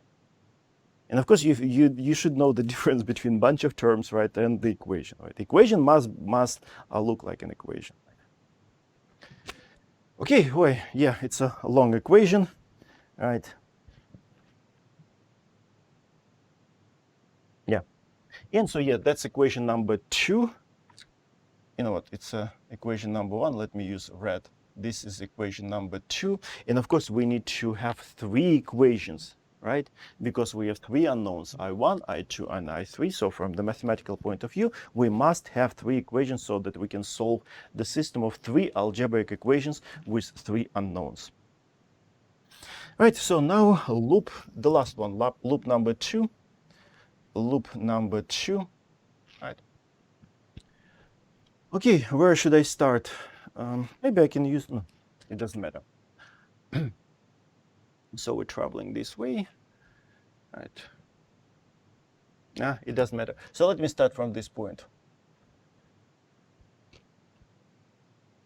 Again, you see, I'm trying to cross the battery first. All right. I start from this point and travel direction this way, counterclockwise. So first I need to cross the battery. So I travel from minus to plus. So contribution, positive, rule number 1. So it will be plus EMF 3. After this resistor, current I3 that way, travel direction also that way. So directions are the same. Contribution is negative, rule number 3, minus I3 R2. It's easier to just remember rules because it speeds up the process significantly. Because if every time you try to sit and analyze each element, which point is initial, which point is final, where is the potential higher, where is the potential lower, you will get a headache very quickly, right? And it's very simple. It's very simple analysis, but at the same time kind of annoying, right? It's easier to develop rules and follow them. Just remember them and just keep applying. Right. Okay, so now after this, we have to go across that resistor. Travel direction is down, right? You see, current is also down. So directions are the same. Contribution, again, negative. But now we have current I2, not I3. I3 stops at this point. So now I2. Directions are the same, minus. So minus I2 R5. Okay, so then battery. So traveling down, we only need a travel direction. Down from plus to minus. Rule number 2, contribution is negative. Potential goes down across the battery. So it will be minus EMF 2. All right, so then I have to go this way across this resistor. Travel up, current also up. So directions are the same. Rule number 3, negative. So it will be minus. Now we're back to current I3. So minus I3 R of R3 also, right? And we're back to the starting point. So we completed the loop, finished the equation, equals to 0. Right. Okay, so that's our equation number 3. So after this, of course, if you numbers usually are given, right? So you can use your calculator, all right, to get answers, right? There are calculators which can do it, or you can do it just manually, but it will be too much of routine work. And still no one can guarantee us that you're not going to make some silly algebraic mistake somewhere. But anyway, usually on the exam, I don't ask for numbers. Then I just want to see the equations, right? I want to see the physics, because then the rest is algebra, right? And in the exam, we have limited amount of time, so usually I don't ask for numbers. In this case, let me actually write you some numbers for resistors and potential difference and the answers, right? For one particular reason. So so if EMF 1, let's say, equals 3 volts, EMF 2 equals to EMF 3 equals to 6 volts, right? Then, what if resistors R1 equals to R2 equals to R3 equals to R4 will be equals to 2 ohms?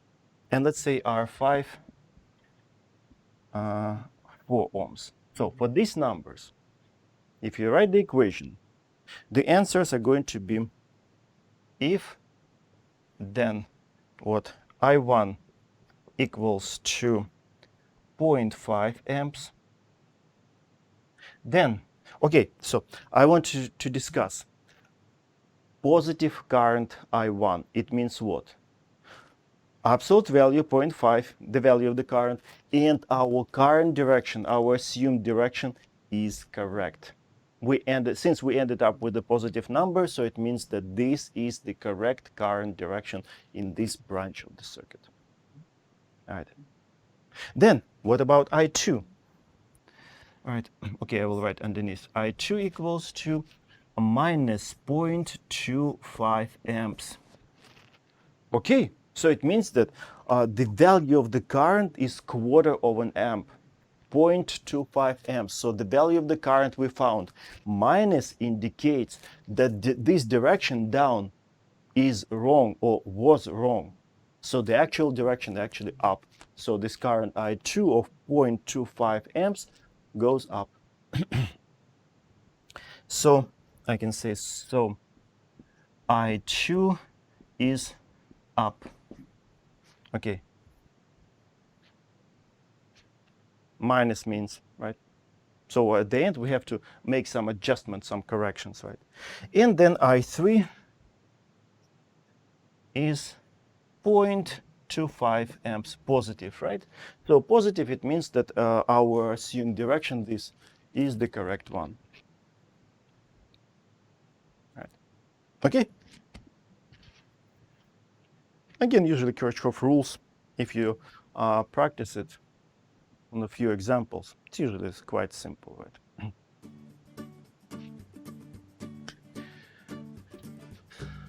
So problem number 5.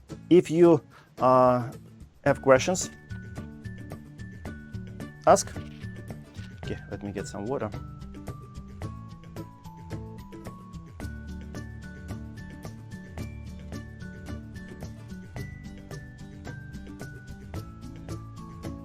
Okay, so then let's move to the next one. Let's say a few words about power. Let me look at the time. So it's we're getting to 2 hours. So let me estimate. This we will skip. This will be some time. Okay, yeah, it will be slightly over 3 hours, most likely. You know what? I will discuss power later a little bit. Let me spend some time on equivalent resistances. Actually, it's your quiz, right?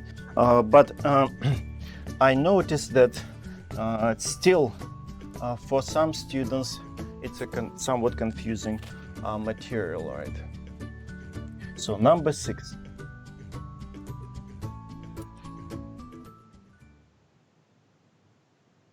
So this is, okay, let me just label it like R equivalent. It's a quiz basically, right? So we had this circuit.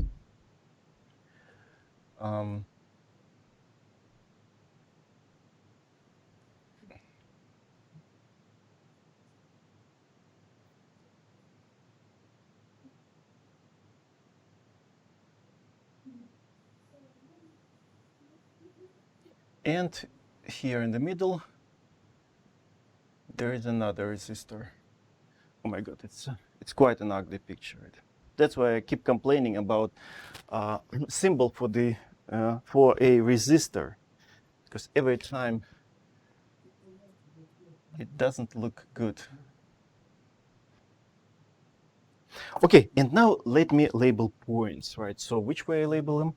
A, B, C. So this point A, B, C, and D. Right. Okay. So this bunch of resistors. And you can ask to find equivalent resistance between any 2 points, right? As I ask you in the quiz, to find the potential difference, or not, to find the equivalent resistance between points A and B, for example. I also ask you to find the equivalent resistance between B and C.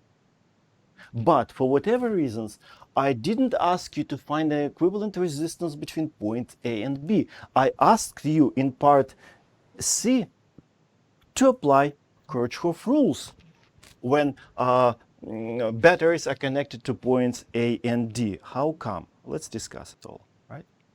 Okay, so what does it mean, for example, to find an equivalent resistance between point B and C? Let's start with the simplest case. Basically, it means that what if you have a battery, for example, right? Or maybe a more complicated circuit, right? But the ends of that circuit, let's say you connect 2 points B and C. Let's use battery, right? So let's say this is your battery is connected to that, okay, to those points. And let's say, for example, you want to know the amount of current taking from the battery. Let's say delta V is given, right? Delta V is given, and you're interested in the amount of current taken from the battery. So what do you have to do in this case? You need to find an equivalent resistance, right? So you just need to simplify this circuit to reduce this circuit to the simple circuit, to the simplest circuit, so that you will have only one resistor between these points B and C. But if the question was about finding equivalent resistance between points A and B, or maybe A and C, it's basically the same, right? It would mean just basically what? It means that what if you connect the battery over here, right? And the same question, what will be the total amount of current taking from the battery? Of course, you will have to collapse all these resistors to a single resistor between points A and B. So points A and B are untouched, right? Or in case the last case, points A and B. So what if you connect the battery over here, right? Basically, in that case, you'll have to collapse all these resistors between points A and B. Again, A and D. Right? But let's start first with this. So what? Of course, obviously, right, since you've done this quiz, right, resistor, okay, this resistor and this resistor are connected in series. Why? What's the test? The test is current must be the same. It doesn't matter what is the value of this resistor or that resistor, or what happens outside of these two resistors, or maybe you can change the battery. It doesn't matter. If current stays the same all the time, those resistors are connected in series. And that's what will happen to these two guys. It doesn't matter what you do with these, or maybe you can change this resistor, or maybe you remove them, or do whatever you feel like doing with the rest of the circuit. All the time, current, of course, will be different, but the same here and there. Of course, it's possible that by accident between two resistors, current will be the same, but it's only at a certain conditions. We're talking about in general. It doesn't matter what happens outside, what you do with the circuit, current between elements must be the same, right? So currents is the same. Of course, you can say, for example, are they connected in parallel? Of course, sounds like a stupid question, but let me justify why I'm asking this question. Look, which test do you have to run to convince yourself that devices connected in parallel? Potential difference must be the same.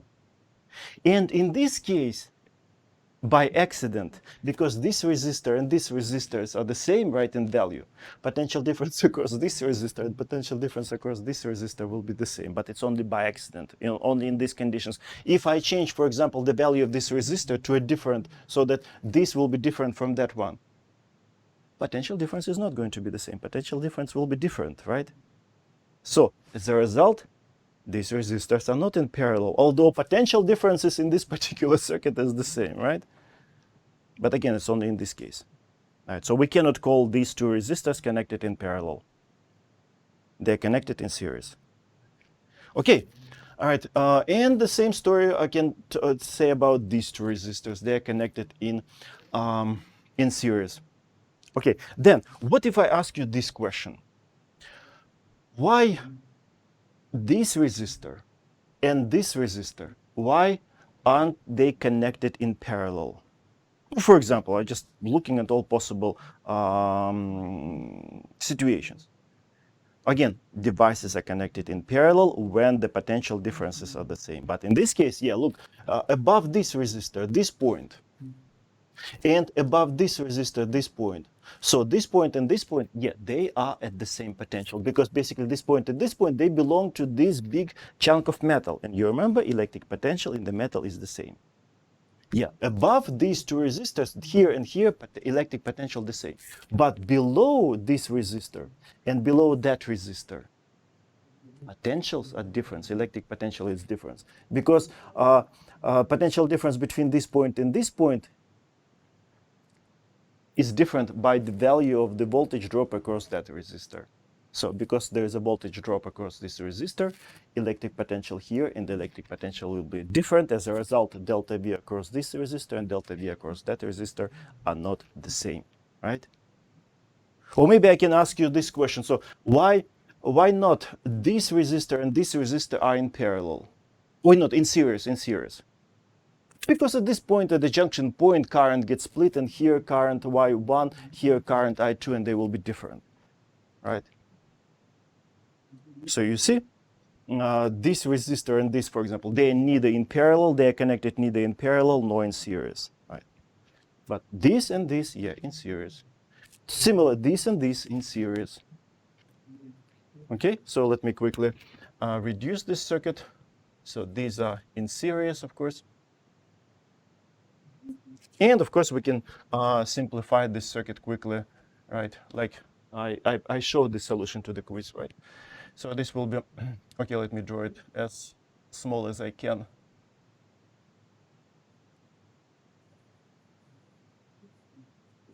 So effectively, we will have this circuit, right? Reduced, right?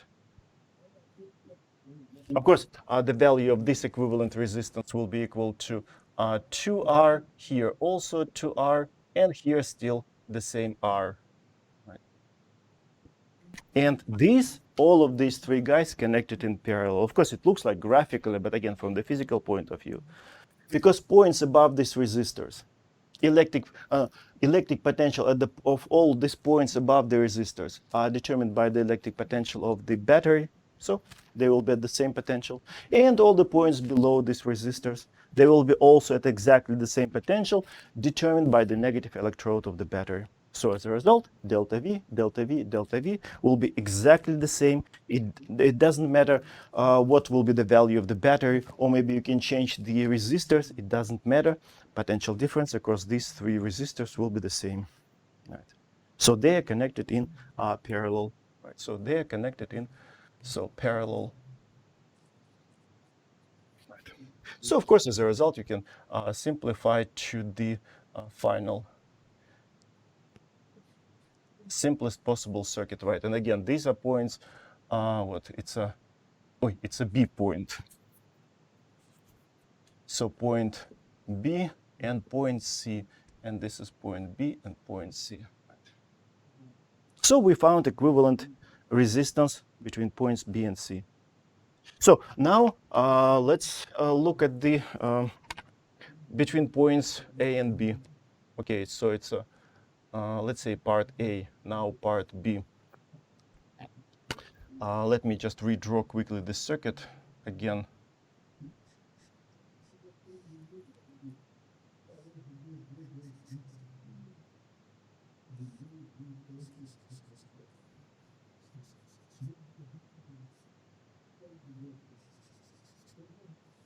All right. Okay, so now points again, A, B, C, and D. Right. Okay, so now what if the question is, probably I should have written over here in part A, so we were trying to find equivalent resistance between points B, okay, C and B, right? So that's what we needed to find. Now we need to find an equivalent resistance between, let's say, A and C, right?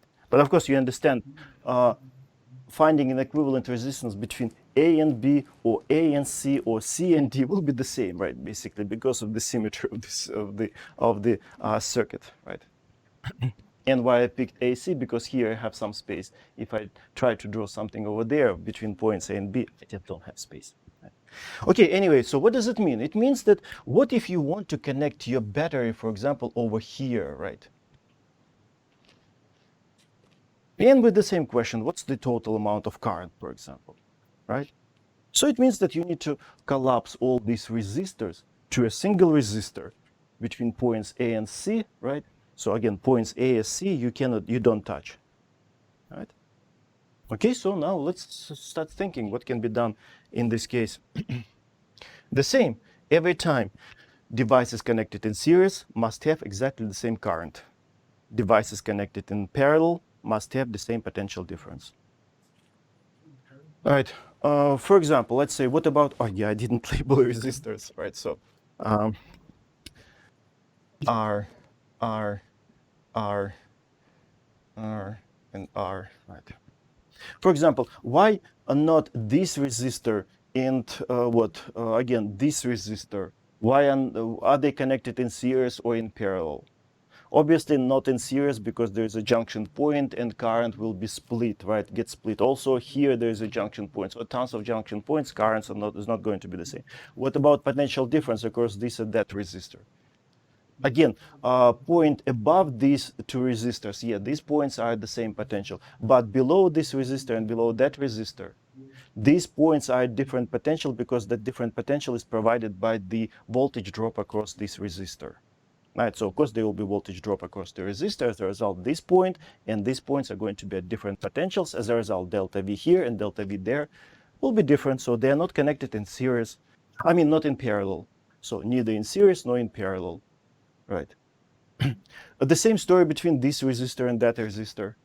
Again, these points are the same potential, but the points below are at different potential, and that potential is given by the voltage drop across this resistor. So again, this and this not in parallel. The same this and this not in parallel, right?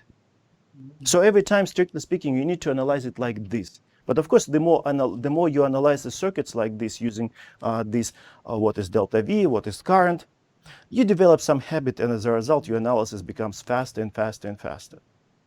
Right.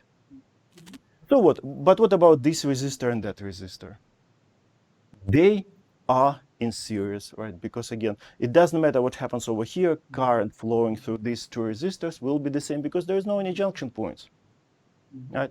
If we had over here some junction point and there was some additional resistor over here, of course, that will ruin the whole situation. So in that case, this resistor and this resistor wouldn't be in series because some current will flow away. As a result, current here and current there would be different. But of course, since we don't have this additional part, so all the current which flew through this resistor will flow through that. All right. So these two resistors are in series, of course, right? So now, of course, I can redraw. Yeah, not enough space, so that's why I'm making those sounds. Right.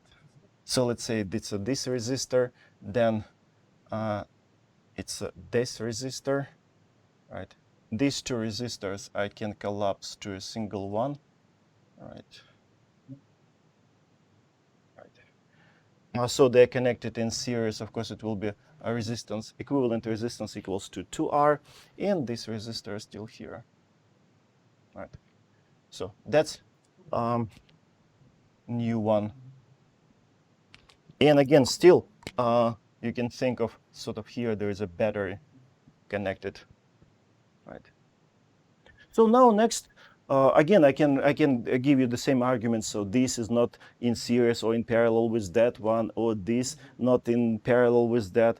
But this and this, obviously currents are not the same because there is a junction point and current gets split, and current here and there will be different. So they're not in series, but they're obviously in parallel. Because points above this resistor, point above this resistor, and point above that resistor, they are at the same potential above, at the same potential. Point below this resistor and that resistor, again, they belong to this big piece of metal wire, right? Again, they will be at the same potential. So potential here, potential there, potential. So delta V here and delta V there will be the same. Right? Again, it doesn't matter what will happen to the battery, or if you remove this resistor, or maybe add or change something, right? It doesn't matter what happens to the rest of the circuit if potential difference across these two devices is exactly the same. They're in parallel. So they are in parallel, right?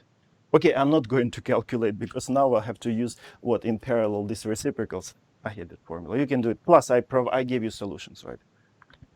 All right. So now, of course, I can simplify this circuit to this. So it will be R equivalent. Let me label it as 1, right? And this resistor is still here, right? All right, so this is point, it's a point at A, and this is point C. So it's still point A and point C. And again, you can still remember that over here, you have somewhere a battery, right? So now what's next? yeah, this is point, it's our point B. Right. So what's next? This resistor and this resistor, you see this part of the circuit, this branch, there are no any junction points, right? Again, this is not a junction point in this case, B, right? It's just a corner, it's just it's a point where we bent a wire. So over here, current through that resistor and current through this resistor, equivalent resistor, will be the same. Again, it doesn't matter. You can change the battery. Maybe you can remove this resistor or can change it. It doesn't matter. Current will be, of course, current will be different, but the same through this and that resistor. It's a test which indicates that this resistor, which is still original R and this R equivalent, are connected in series. So these guys are connected in series, right? So after this, of course, we can, again, I'm not going to calculate it because I didn't calculate R equivalent, right, this one. So now, of course, we can simplify it. As a result, we will have this. This resistor is still the same. And instead of these two, I can introduce R equivalent 2, for example. All right, this is still R. And it's still point, you see A and C, we don't do anything through points A and C. Right, so, and here we have our battery, right? So it's still point A, and this is still point C, right? So point A and C, those are junction points, right? All the time. So now R equivalent 2 and R capital, they are in parallel, obviously, right? Again, potential difference across this and potential difference will be the same all the time. So now they are in parallel.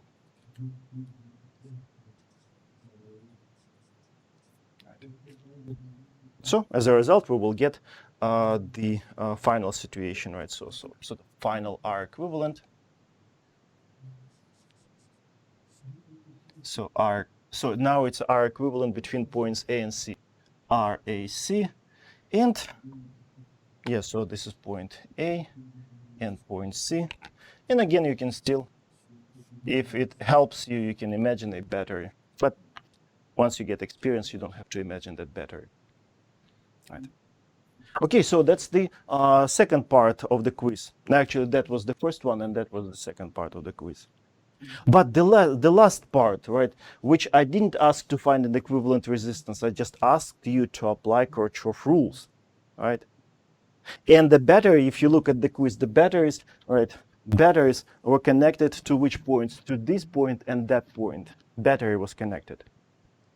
So why I didn't ask you to calculate R equivalent between points A and D, but ask to apply Kirchhoff rules. Okay, let me discuss that. All right, okay, maybe I can squeeze squeeze it here, A, B, C. And you know what? Let me separate it. All right.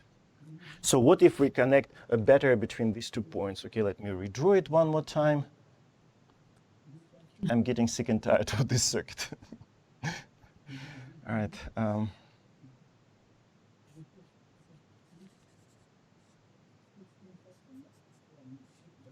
Right. Okay, so R are still the same.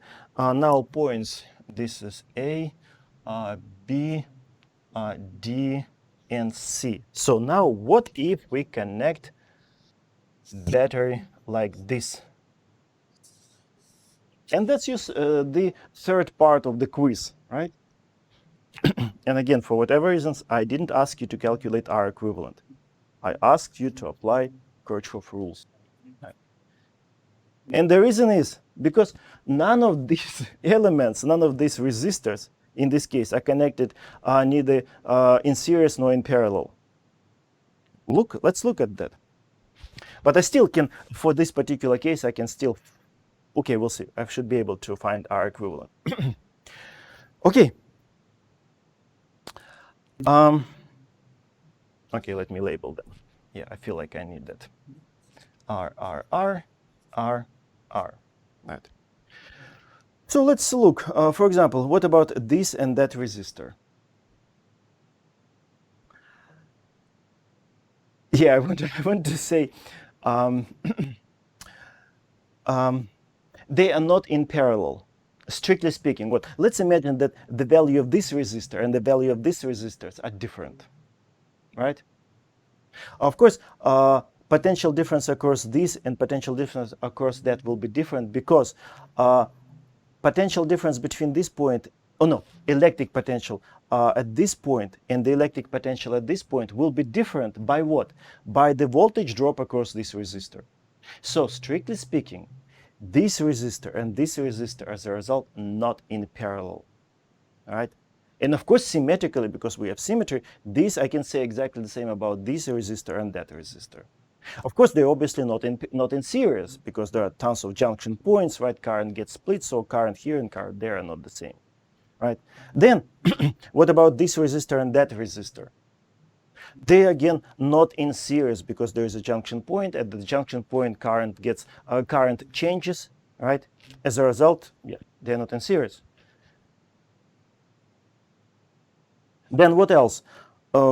This point, and I mean this resistor and this resistor. It's like over there we discussed, right? Again, they are not in series, not in parallel, right? What else? This and this resistor obviously not in parallel, although graphically it looks like, all right? So strictly speaking, none of these resistors are connected in series or in parallel. That's why in this case, this method is not applicable, right? And that's what I told you, right? The arguments to move to Kirchhoff rules. There are plenty of situations when resistors are not connected in series or in parallel. In that case, we have universal rules, Kirchhoff rules, all right? But in this case, in this particular case, since all these 5 resistors are exactly the same, we can actually analyze this. Look, but of course now we have to think thoroughly, properly. Look, here we have some electric potential at this point A, which is provided by the battery, right? And we will have to use symmetry. Look, this system basically symmetrical to this line, right? The circuit is symmetrical. Right, okay, so here we have electric potential. Then, of course, because of the symmetry, current through this resistor and current through that resistor will be equal. Because of the symmetry. Current here and current there will be the same. As a result, voltage drop, and since this resistor and this resistor are the same, so voltage drop across this resistor and voltage drop across this resistor will be the same. All right? As a result, electric potential at point B and the electric potential at point C will be the same. This point and this point will be at exactly the same potential. It means what? Are we going to get any current through the resistor R? No. Since voltage drop across this resistor is 0, so of course there will not be any current through the resistor, this one, right? So pretty much in this symmetrical situation, this resistor will be useless, redundant. None of the current is not flowing through this resistor. So basically, we can just take this resistor, the middle one, and trash it. All right. So once you do it, if this resistor is not there, so then this point and this point, they're no longer junction points. All right? They're no longer junction point. As a result, this resistor and that resistor will be in series. Since this is no longer a junction point, this resistor and that resistor will be in series, right? So we have these 2 resistor gives us one equivalent resistor, this gives us one equivalent resistor, and then this and that resistors, new resistors, equivalent resistors are connected in parallel. So you can find an equivalent resistance in this case. But again, it's only true because all of these resistors are the same. So in order to avoid that this simple situation in the quiz, all the values R1, R2, R3, R4, and R5 were different. So that you wouldn't analyze this way to justify that there wouldn't be current through this resistor. Right? Okay, the reason why I gave you this quiz, it's quiz number 4. Because a couple of years ago, I realized that some students are really were confused when I asked them to find an equivalent resistance between different points. Kind of didn't know what to do. What's the difference if you ask the question, what's the equivalent resistance between, for example, these 2 points or between these 2 points? They didn't know what to do, right? And they didn't know what's what's the difference, right? So as a result, I gave you this quiz, and as a result, I decided to discuss the quiz in this exam review session, right? To make it clearer somewhat. Right? Okay, yeah. So you have the solutions in your in the Blackboard, since I posted solutions to the quiz, to that quiz. And of course, now it will be in the exam review session. I will also add to my notes. So that was kind of long 6. All right, so what we're doing, getting closer to 2.5 hours. Yeah, we're doing well. So basically, now we will discuss power, but that will be reasonably fast. And then Ampere's law. So since it's a new, so what? Okay, when we get to Ampere's law, I will tell you what will be the problem. So finally it's quiet behind the wall. Maybe my neighbors just went to sleep.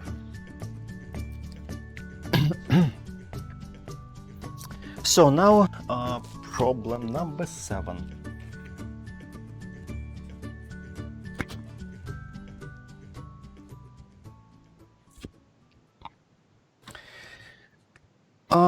They're more like conceptual questions, right? And maybe I will still do some calculations, right?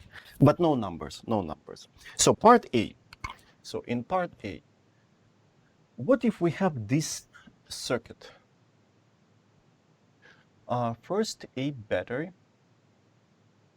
right? Then there is a bulb. You know, yeah, I know there's a symbol for a bulb, but whenever I try to draw that symbol, every time it looks ugly. So I never been happy about what I draw. So I usually just draw a bulb. It's a bulb. Then, all right, so then there is one branch which goes through the second bulb.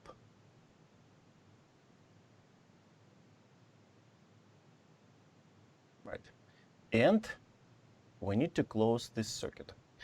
But then there's this additional branch which with a switch.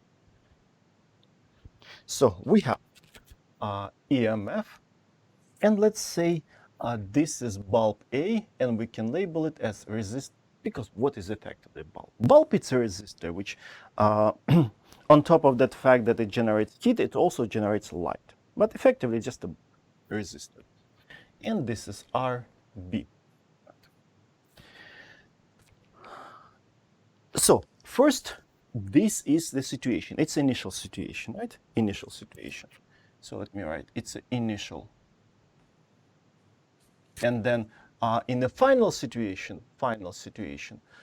this switch, okay, let me label it as S, final.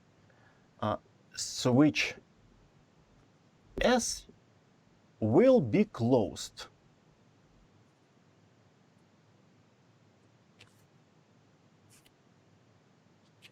So initially, switch is open. Okay, maybe let me write. So S is open. Final, switch is closed. So we need to tell what happens to the brightness. Okay, let me check. Let me write. Yeah.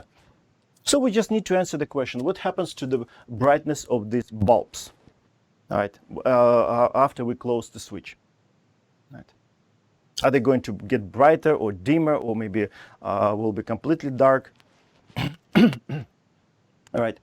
Okay. So maybe even we can do some calculations, right? So first, when the switch is open in the initial situation, can we find the current flowing through those bulbs? Easily, right? Because this is just one resistor. This is pretty much all the current flows through these this loop, right, because it's open. So we can easily find current. Which way I label it? I initial. Okay. I sub I equals EMF divided by R sub A plus R sub B. So basically equivalent resistance of these two bulbs. So that will be the current, right? And then, of course, we can write actually the amount of power that they produce or dissipate, right? So of course I can write, so P, which way I label it? Initial, okay, upper script. Initial bulb A, upper script I, lower script A, right? So of course we can use what? I think the most convenient is I squared times R, because current through this bulb and current through that bulb will be exactly the same, right? So they are connected in series. So it will be I sub I squared times RA, right? And of course I can write the power for bulb B. Again, it's initial, right? Upper script I. I stands for initial.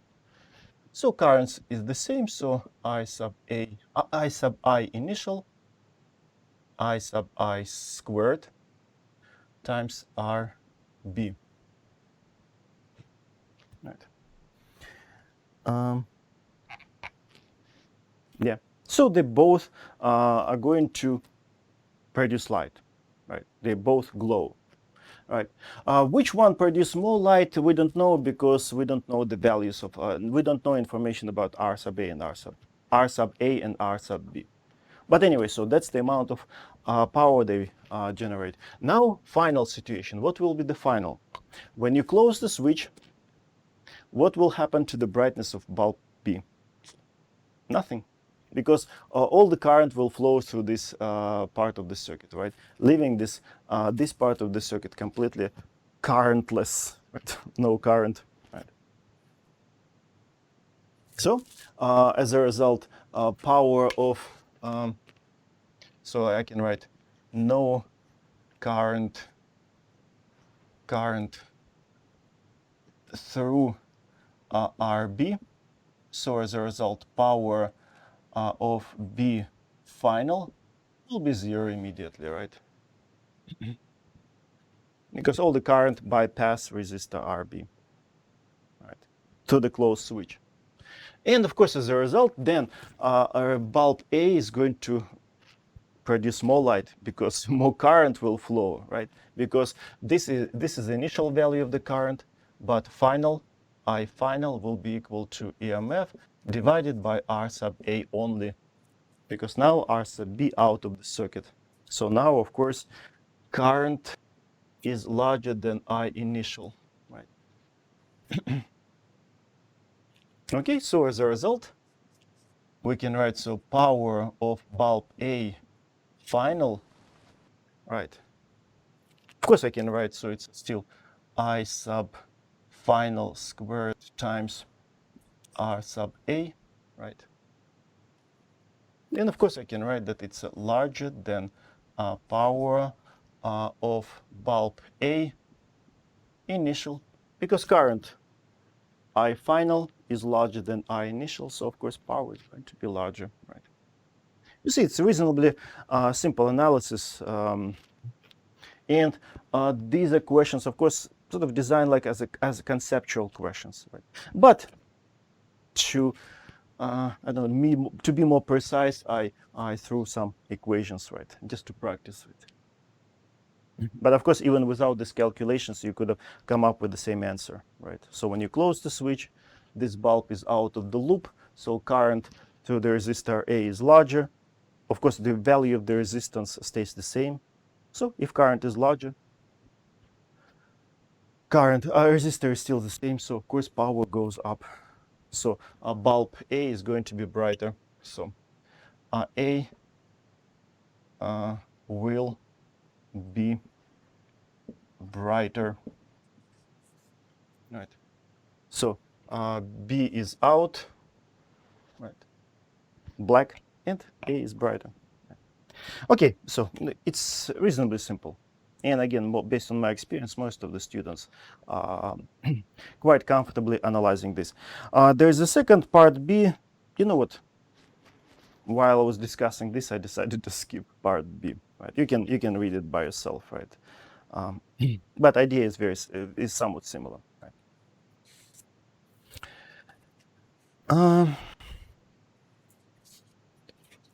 So what's left?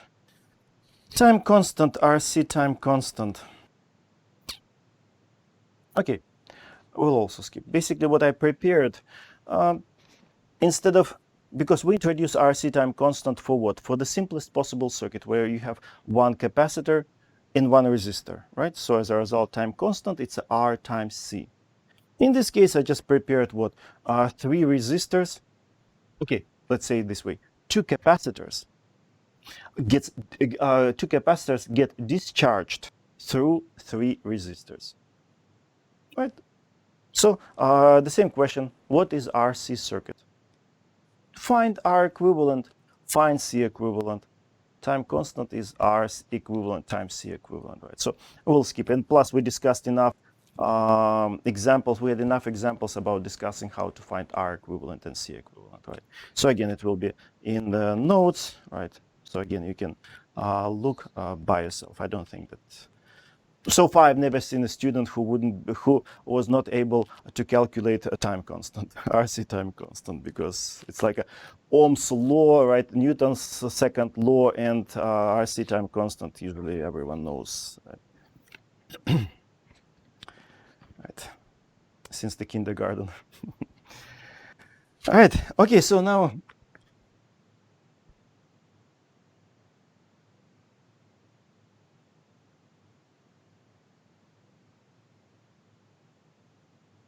After this, let's move to magnetism. Basically, we almost discussed everything.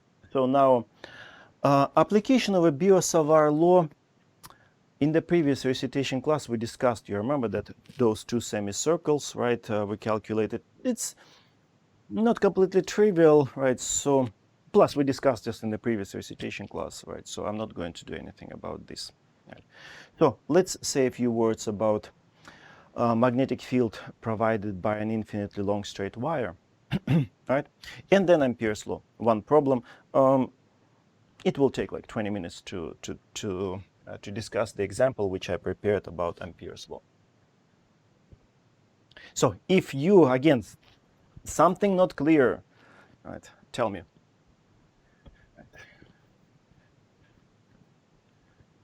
So that was 7, now 8. And this problem is somewhat conceptual.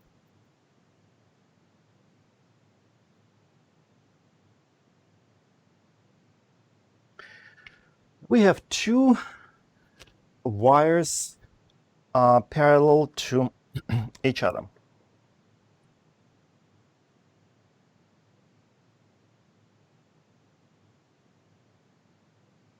One wire, wow, it's covered all with this marker dust. All right. So one current flows, let's say this way, that here current flows that way. So we need to look in region this one, region 2 over here, and region 3, with the question: is it possible to have to find a point, any point, right, where the net magnetic field is 0? Net magnetic field is 0, right? So basically, more like a conceptual question, right?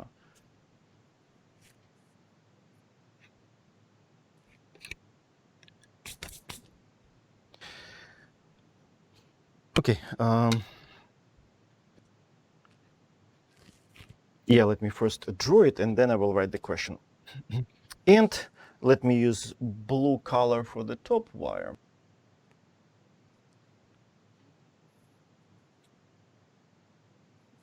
Current flows, okay, this way. And let's assume the values of current are the same, because directions are opposite. And the second wire is here.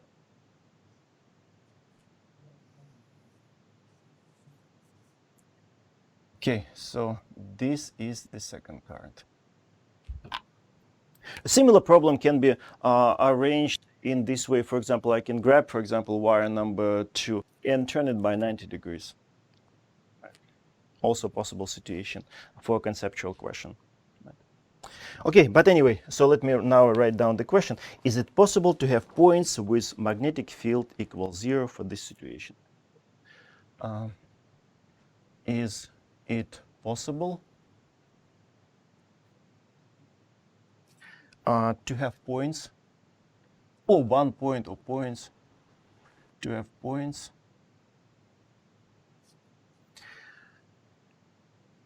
with B, okay, let me emphasize, B net equals 0 for this configuration of two currents. So it's all about this. All right. Magnitude of the magnetic field produced by the wire, we can find this. Again, R, it's the perpendicular distance from the wire to the point where, which you analyze, where you want to know the magnetic field. And magnetic field, remember, form circles. Magnetic field lines are circles, and we can find their direction using right-hand rule number 2, right? Outstretch your thumb in the direction of the current and curl your fingers around the wire, right? Okay, so as a result, let's draw magnetic field in all these three regions, here, here, and there. So let's start with the blue, right? Well, you know what, even I can probably draw magnetic field lines. So it's this. So, no, magnetic current over there, current flows this way. So I have to apply right-hand rule like this. So I would stretch my thumb and then curl my fingers like this, right? So it means that above the wire magnetic field will be into the board cross, right? So over here, magnetic field. Okay, let me label this as wire number 1, and this will be my wire number 2, right? So on top of using different colors, I also want to use different subscripts. So this will be my B1, right? And you know what, I can even draw the magnetic field lines, couple of magnetic field lines. So it's this there, right? Right, okay. So now in order to avoid any questions if you do have. Right. Okay, so then, yeah, maybe I can draw it also here. So, and of course, all the way to that infinity, I can draw crosses, right? Then what about below? Of course, below, you see magnetic field lines are getting out of the board. So it means that magnetic field can be shown by the dot. So that's B1. And again, this blue wire creates its own magnetic field independent of this green wire. It doesn't care what does this green wire do. Okay, so it will create its own magnetic field. Of course, below the blue wire, I can draw a bunch of dots all the way to that infinity.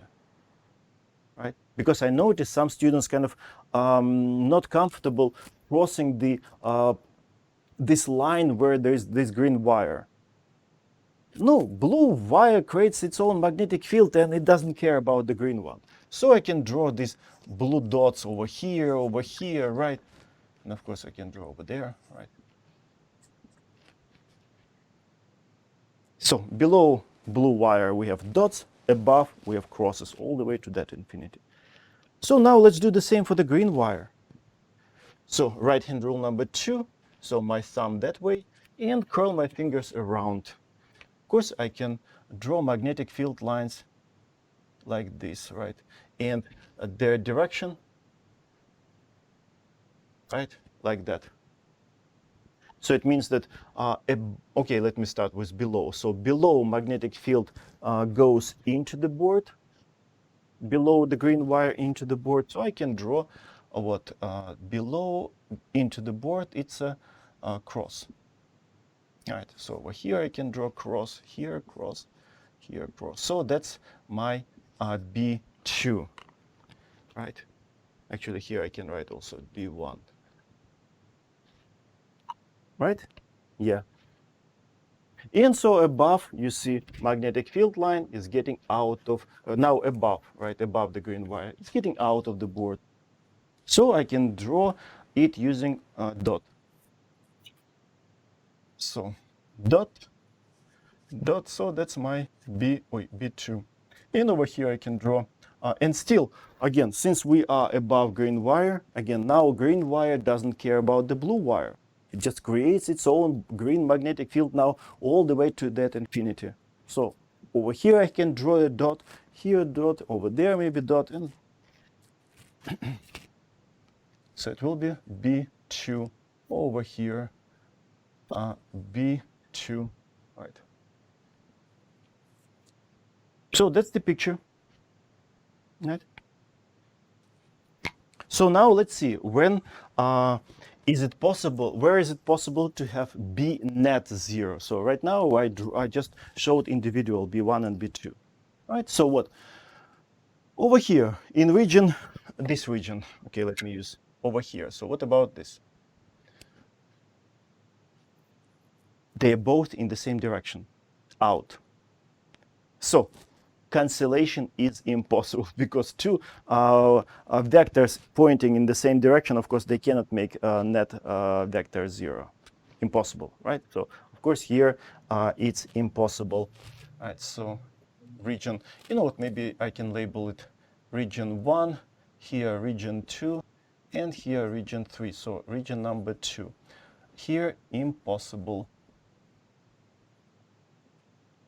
Since B1 is parallel to B2. Parallel, it means cancellation is not possible, right?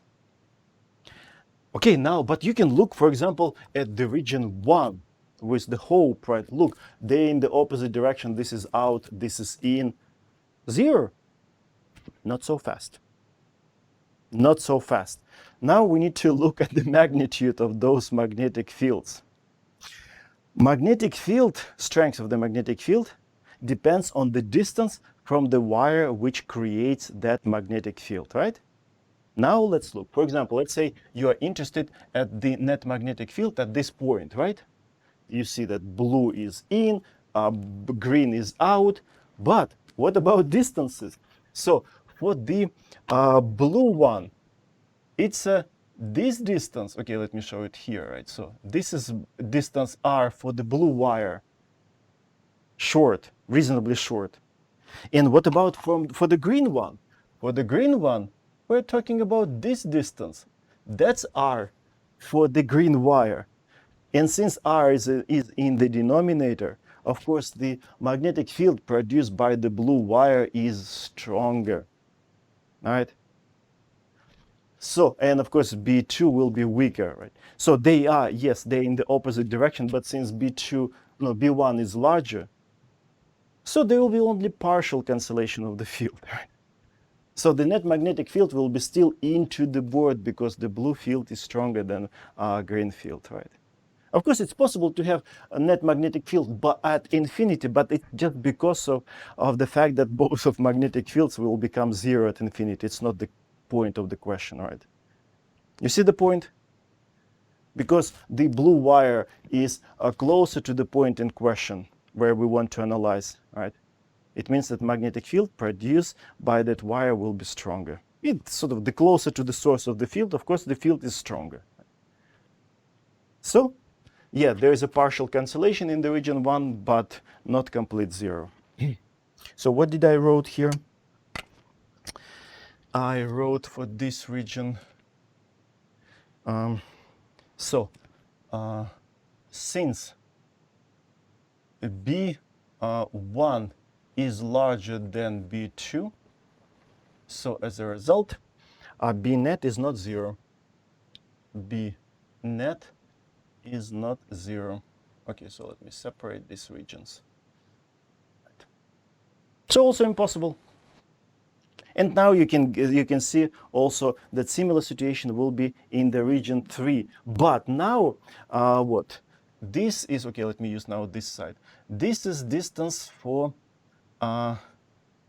green field. Right. Let's say, for example, we're analyzing this point. That's just completely arbitrary point in the region 3. So green wire, of course, closer. And for the blue, this is R right? Of course, green field is stronger now than blue field. And of course, now as a result, green is going to dominate. So there will be only partial cancellation. So there will be net magnetic field, non-zero net magnetic field. But now, of course, B2 is going to be larger than B1. Right? So now, for this, I can write, since B2 is larger than B1, so again, magnetic field is impossible. I mean, the net magnetic field, zero net magnetic field is impossible. B net is not equals to zero, is not equal to zero.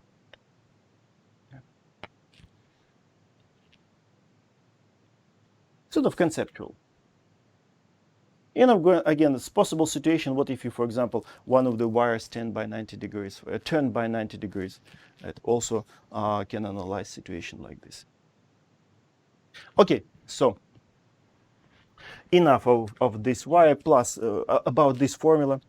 Plus, we just recently discussed them in our recitation classes. So this material is still fresh in your heads. Right? Oof, so now the last one. Let's play with Ampere's law. Again, if you need some additional explanations, right, yeah, ask, because I remember in the previous year, I think there was some confusion. Students didn't realize that radii are, not the radius, distances are different, right? I remember I had to dive a little bit deeper. Not deeper, just talk more about this, right? Because we dive already as deep as it's needed.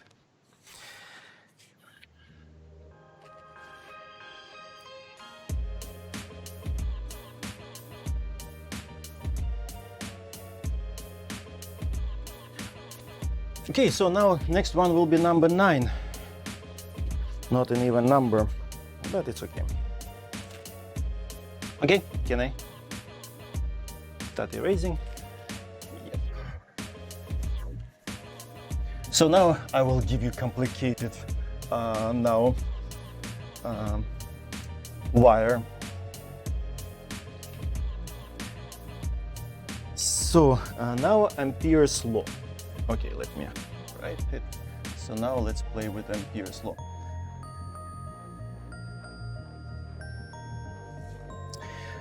So we will have this wire of complicated cross section.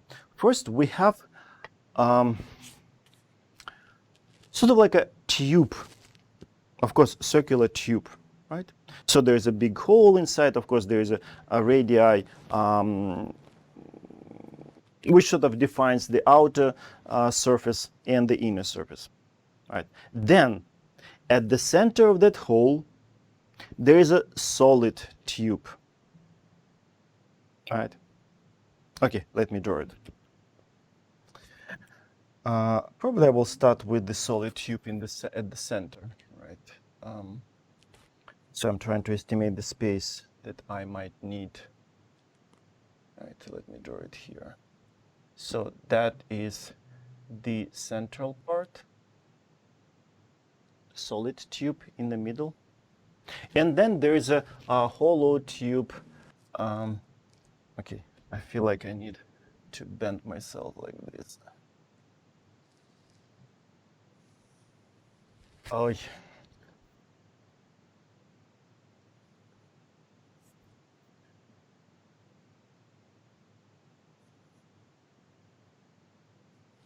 And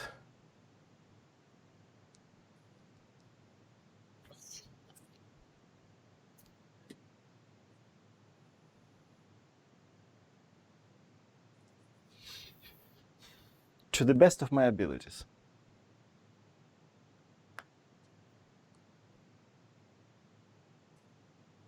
Okay, so where, okay, you know what, let me, probably I will erase, since these are invisible, right? Let me erase these lines. Right. So where is metal? As I said, so this is the central part. It's a solid. And this is also solid.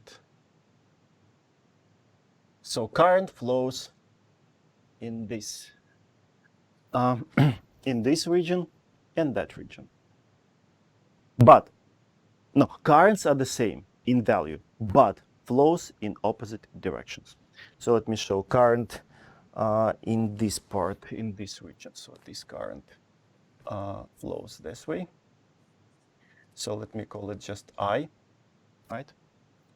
In this external part in this tube with a hole. And in this part, current flows in the opposite direction this way. But the same in the value.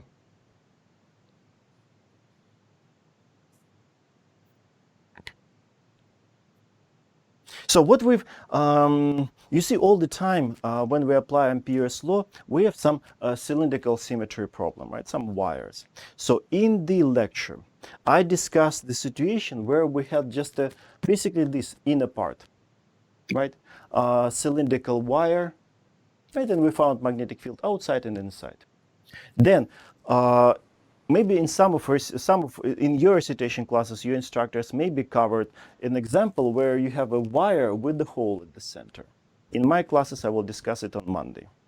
And now I'm giving you a more complicated situation, right? So we have wire without hole at the center, and then we have this sort of like a cylindrical tube, right?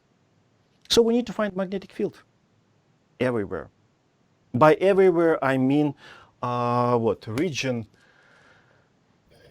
outside, 1, then region 2, then region 3, and region 4. Just now I realized that I didn't give you a single radii. All right, so let me give that. So this radius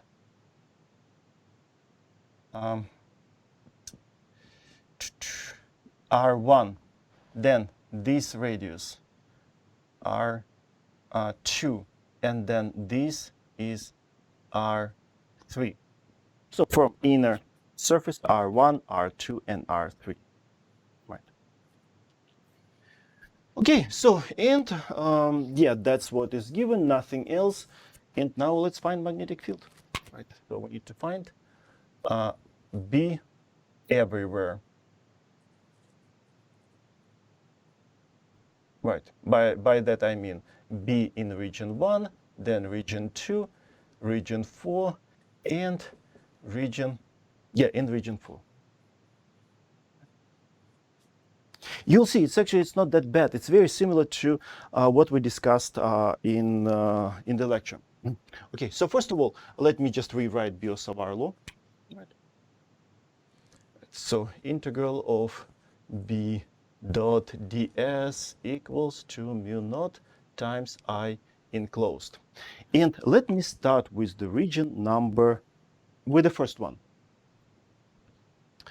Right, part A, no, let me write just 1, row 1. Right, so region number 1. So first step, again, as I told you already several times, we have to pick an Amperian loop, because without that step, you wouldn't be able to evaluate integral, because we evaluate integral around that loop, right? And then, of course, you wouldn't be able to tell which current is enclosed. Right? So Amperian loop. So of course, since we're interested in the magnetic field in region 1, Amperian loop must be there. Again, you can pick any loop you want, but we need to solve the problem, so we need to pick the best loop. For the cylindrical symmetry, the best loop is circle centered on the wire. All right, so let me, okay, it's getting more and more difficult to draw. So this will be my Amperian loop. So Amperian loop. So this will be my Amperian loop. Then, second step, we need to pick a direction for an integration. Or we can say travel direction, right? So, of course, we can go either this way or that way. Again, it's up to you. And this time, it's the first time we see currents flowing in opposite directions. I will probably make this current, which flows in this outer tube, I will pick a direction to make that current positive, right? Because of course contribution from that current to the magnetic field will be stronger, so it will this current most likely will determine direction of the net magnetic field. So I will make direction of the loop, pick a direction so that this current is positive. So you remember, we need to use that right-hand rule number 2. So this is my loop, for example, this is my Amperian loop. So I have to bend my fingers like this, right? In order to make this direction positive, right? Okay, let me show it like this, right? So this is our Amperian loop, right? So I have to bend my fingers like this in order to make, right, this current positive. So it means that I have to integrate this way, right? So which is, if you look from that side, clockwise, right? Let me check my notes. Yeah, absolutely. So let me pick this direction, right? So with this direction, this current positive, but that current is negative, right? With any choice, your one of the currents will be positive, one of the currents will be negative, right? Okay, so now after this, of course, I need to start evaluating the integral b dot ds, right? And then first I usually ask for to show a direction of ds and b. ds is okay, I can draw it, for example, here. So let's say this is my ds, right? Or over here, let's say this is my ds, and then direction of the magnetic field.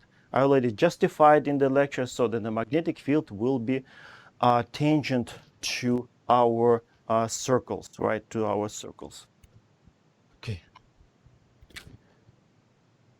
B. And here I can draw B. So in this case, it will be, of course, B net magnetic field, because we have two wires producing two different magnetic fields, right? Right. Okay, so now let me write, so it will be B, since B parallel to ds, right? Okay, so dot product B dot ds will be equal to just B ds, right? Angle between these two vectors is 0, cosine of 0 degrees is 1. So the dot product equals to just product of their magnitudes, magnitude of B and magnitude of ds. Okay, so now I can write, so integral of the closed loop B ds. Again, what's the achievement of the first step? Here we had vectors, now we have magnitudes, right?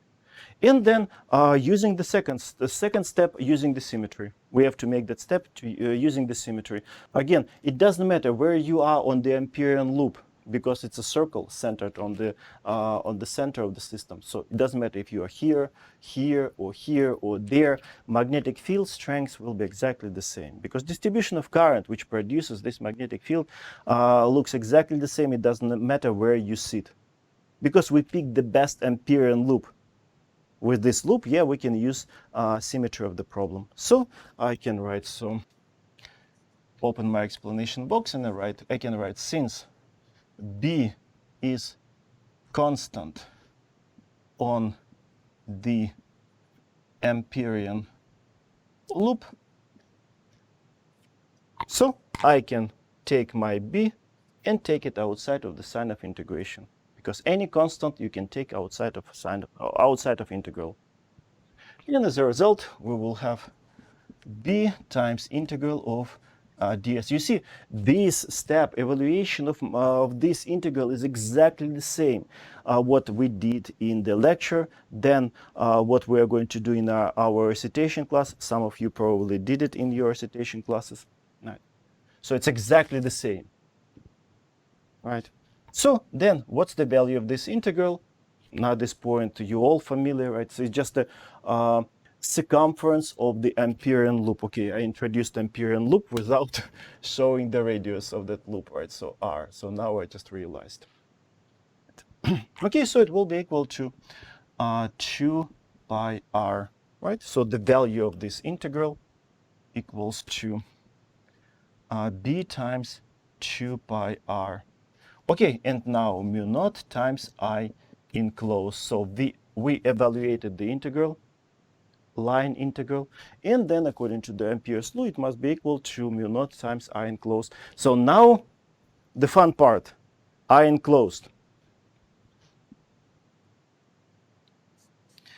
Again, remember, it's the total current physically embraced by our Amperian loop. And it doesn't matter where that current is. For example, let's say this is your Amperian loop, right? Current can be here, or there, right? As long as it is within the loop, just count it in, right? Distribution of those currents doesn't matter. But of course, in this case, some of the currents positive, but some currents are negative, right? Okay, so now let's look carefully. What can you say about the total current, enclosed current in this case? Pretty much, look, the whole system is physically embraced by our Amperian loop. It means what? It means all currents are enclosed, right? But this current, that way, and we pick that travel direction in such a way so that this current will be positive. So this is positive current, but that current, the same in value, flows in the opposite direction. So that current is negative. So what is I enclosed? 0. So it will be, okay, let me erase this. It will be I minus I equals to 0. Again, this current and that current are the same in value. Let's say 5 amps. All right. But for our Ampere's law, of course, this current is positive, but that current is negative, right? Right-hand rule, which we discussed, right? Okay, so in this case, what will be the value of the magnetic field in the first region? 0. So now, of course, you will plug it in the Ampere's law, and as a result, B times 2 pi r equals to 0, and of course, magnetic field in the region 1 is 0. Although I'm sure that you were kind of scared by the situation. But you see, finding magnetic field outside, again, you just need to look where are the currents, and quite often it's reasonably simple. So in this case, magnetic field in region 1 is 0. So now let's look at the region number 2. Evaluation of the integral will be exactly the same. So I will skip. I will start writing immediately this part, because this part will be exactly the same for all regions, right? So, but now let me pick an Amperian loop for the second region. And that will be, yeah, it will be, okay, of course, over here.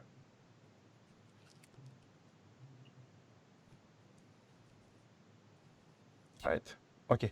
So that's my Amperian loop for region number 2. You see region number 2, it's in that tube, hollow tube. Right. Okay, of some radius r. And now, what about direction of integration? Again, it's up to you, but you know, now I would probably pick maybe in the opposite direction to make that current positive. All right. Hoping that that current will contribute more, magnetic field will be stronger. Right. So okay, so let me pick the integration direction that way. Right. So which is counterclockwise if you look from this side. Right. So let me pick this direction. Again, if you would pick the same direction, why not? Right. So this will be my travel direction for this region. Right. So now for that direction, this current positive, this current negative. Right. Okay, so now again, as I said, I'm not going to evaluate this integral one more time. I will just write b at 2 times 2 pi r equals to mu naught times I enclosed. So pretty much now it's all about finding enclosed current, right? Okay, so now let's find I enclosed. So immediately, which current is enclosed? The whole current is enclosed. Everyone should be able to see it, right? It's not a rocket science. It's very simple. Like again, all current physically embraced by now this Amperian loop. You see that current in this central part, it's all inside of our Amperian loop. So all this current I is inside. So we can count it in, and that current is positive according to my chosen direction. So I can write something like this: I in equals to I. Okay, let me explain that this is in the central wire, I of central part, just to make it clear, right? And then, okay, the second part, of course, yeah, that will be, oh no, the second part is negative, minus, right, minus. And let me write it like this. Which way I label it, just a second, let me, tube enclosed. Let me write upper script, tube and enclosed. Where is this current?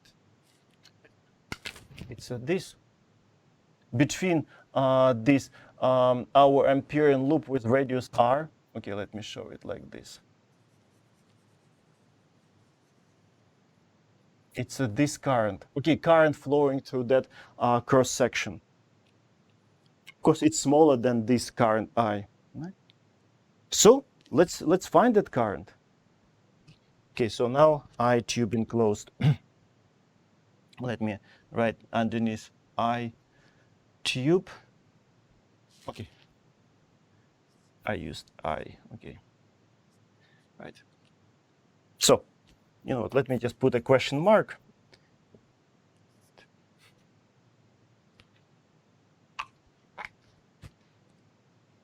So it's like similar to the case which we discussed in lecture when we try to find magnetic field inside of the wire. It's a very similar situation, right? So first, let's find current density. Current density in the tube, because that's part of that current we're trying to find. Let's find first current density. Current density, by definition, it's the total current. In our case, it's this current, right? And divided by the cross-sectional area through which that current flows. So which cross-sectional area? Which I just highlighted with blue. So I can write J equals current I divided. No. First the total current. Total current. I just showed you the enclosed. No.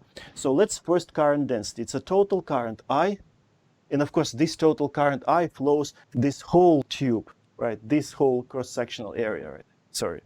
Right. So I divided by what? Area with radius R3, this external radius, minus area of this whole R2. It's very similar, logic is very similar, like you used to find current charge density. You remember? You're subtracting the areas of volumes, right? If there was a hole in the sphere, right? It's very similar. Since there's no current below R2, this current R2. This current is not, there's no current, this current below R2, so A sub R3 minus A sub R2. So it will be I divided by pi R3 squared minus pi R2 squared. So that's the current density. Of course, I can factor out pi, but it's not a big deal. Now, we know current density of this current in this tube. Now we need to find enclosed current, which goes through this cross-sectional area. So what do we have to do with this current density? If you know current density, you need to multiply it by the area, this bluish area through which enclosed current flows. So now, running out of space, okay, maybe I can use that. So now this current which we want to find, I tube enclosed, equals current density times current density, this one, right? And multiply by this bluish area. How can we find that area, cross-sectional area? It's the circle with radius r small minus area of a circle with radius r2. Again, you see every time we subtract whole. We subtract whole over here, and now we need to subtract whole in order to find enclosed current. So it will be area with radius r small minus area over circle with radius r2. All right. Okay. So we're almost done. Now let's plug instead of j. So it will be I divided by pi r3 squared minus r2 squared. So that's our current density. I just wrote down that's current density. And now let's multiply by this area. This is area through which our enclosed current goes. So it will be pi r small squared minus pi r2 squared. Another typical mistakes I see every semester, I don't know, 5% of students, instead of subtracting areas, pi r squared minus pi r squared, they write this, pi r3 minus r2 squared. So they write something like this, right? So look, pi r3 minus r2 squared. That's completely wrong. We're subtracting areas. And you know that square of the difference is not equal to the difference of squares. Every semester I see mistakes like this. Okay, let me erase it so that you wouldn't even remember it, but be aware that careful with subtracting areas. Area is pi r squared, so if you subtract area of one circle, the area of the second circle, pi r squared minus pi r squared. Okay, so now, of course, pi gets cancelled, right? Right. And we're getting the formula. And very similar we got when you remember you had a, when you try to find charge, enclosed charge, when you had a, when you apply Gauss's law, you had a sphere with the hole, right? And the hole was empty, spherical hole. So you were getting very, very similar formulas, of course. Okay, let me erase this and let me continue it over here. So it will be I times this ratio of r small squared minus r2 squared divided by r3 squared minus r2 squared. You see, both upstairs and downstairs, we subtract the whole, where there is no this current I, because we have this big hole. So that's this current. So we can take this and plug it over here. And so, you know what, let me, maybe I will be able to put it here. It's the last problem. And you know what? Yeah, it will be the last part even. Right. So now let me rewrite this. B2 times 2 pi r, so back to our Ampere's law. So it will be, okay, let me remove my notes because they are on my way now.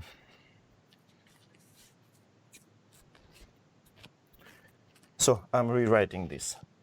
So B2 times 2 pi r equals mu naught.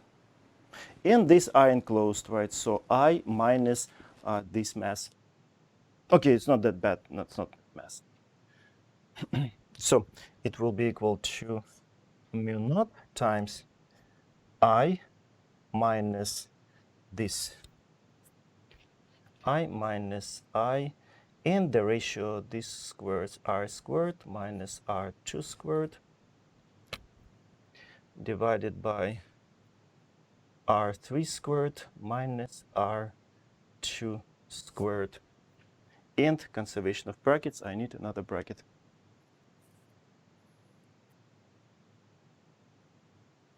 Okay, so now you can just solve it for B2.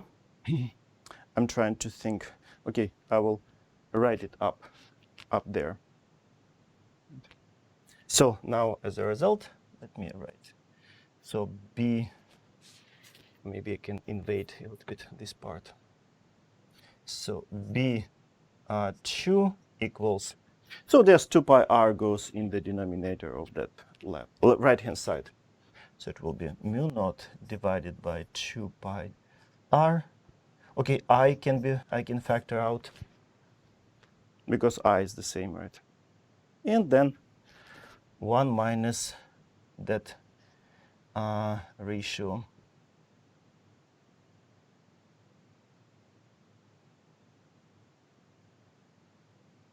So that's the answer for the second part. Magnetic field in the second region.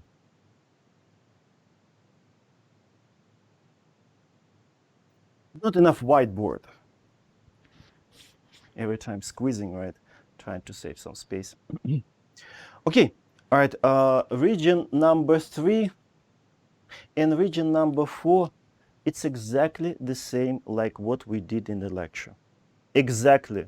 Because you remember, in the Gauss's law, I enclosed only currents inside. So if you pick an Amperian loop over here, so all those currents outside, we don't care about them, right? So finding magnetic field in the region 3, it will be exactly the example from the lecture when we found magnetic field outside of the cylindrical wire. Region number 4 will be exactly the same, not a single symbol different. Like the example from the lecture where we found magnetic field inside of the cylindrical wire. All right. So in this case, only regions 2 and 1 are different, right? Okay. That's what I was planning to discuss today. So it's 3 hours, 15 minutes. So it should be enough, right? So I think I went almost over everything. Again, in my notes there will be more examples, right? So you can look through that.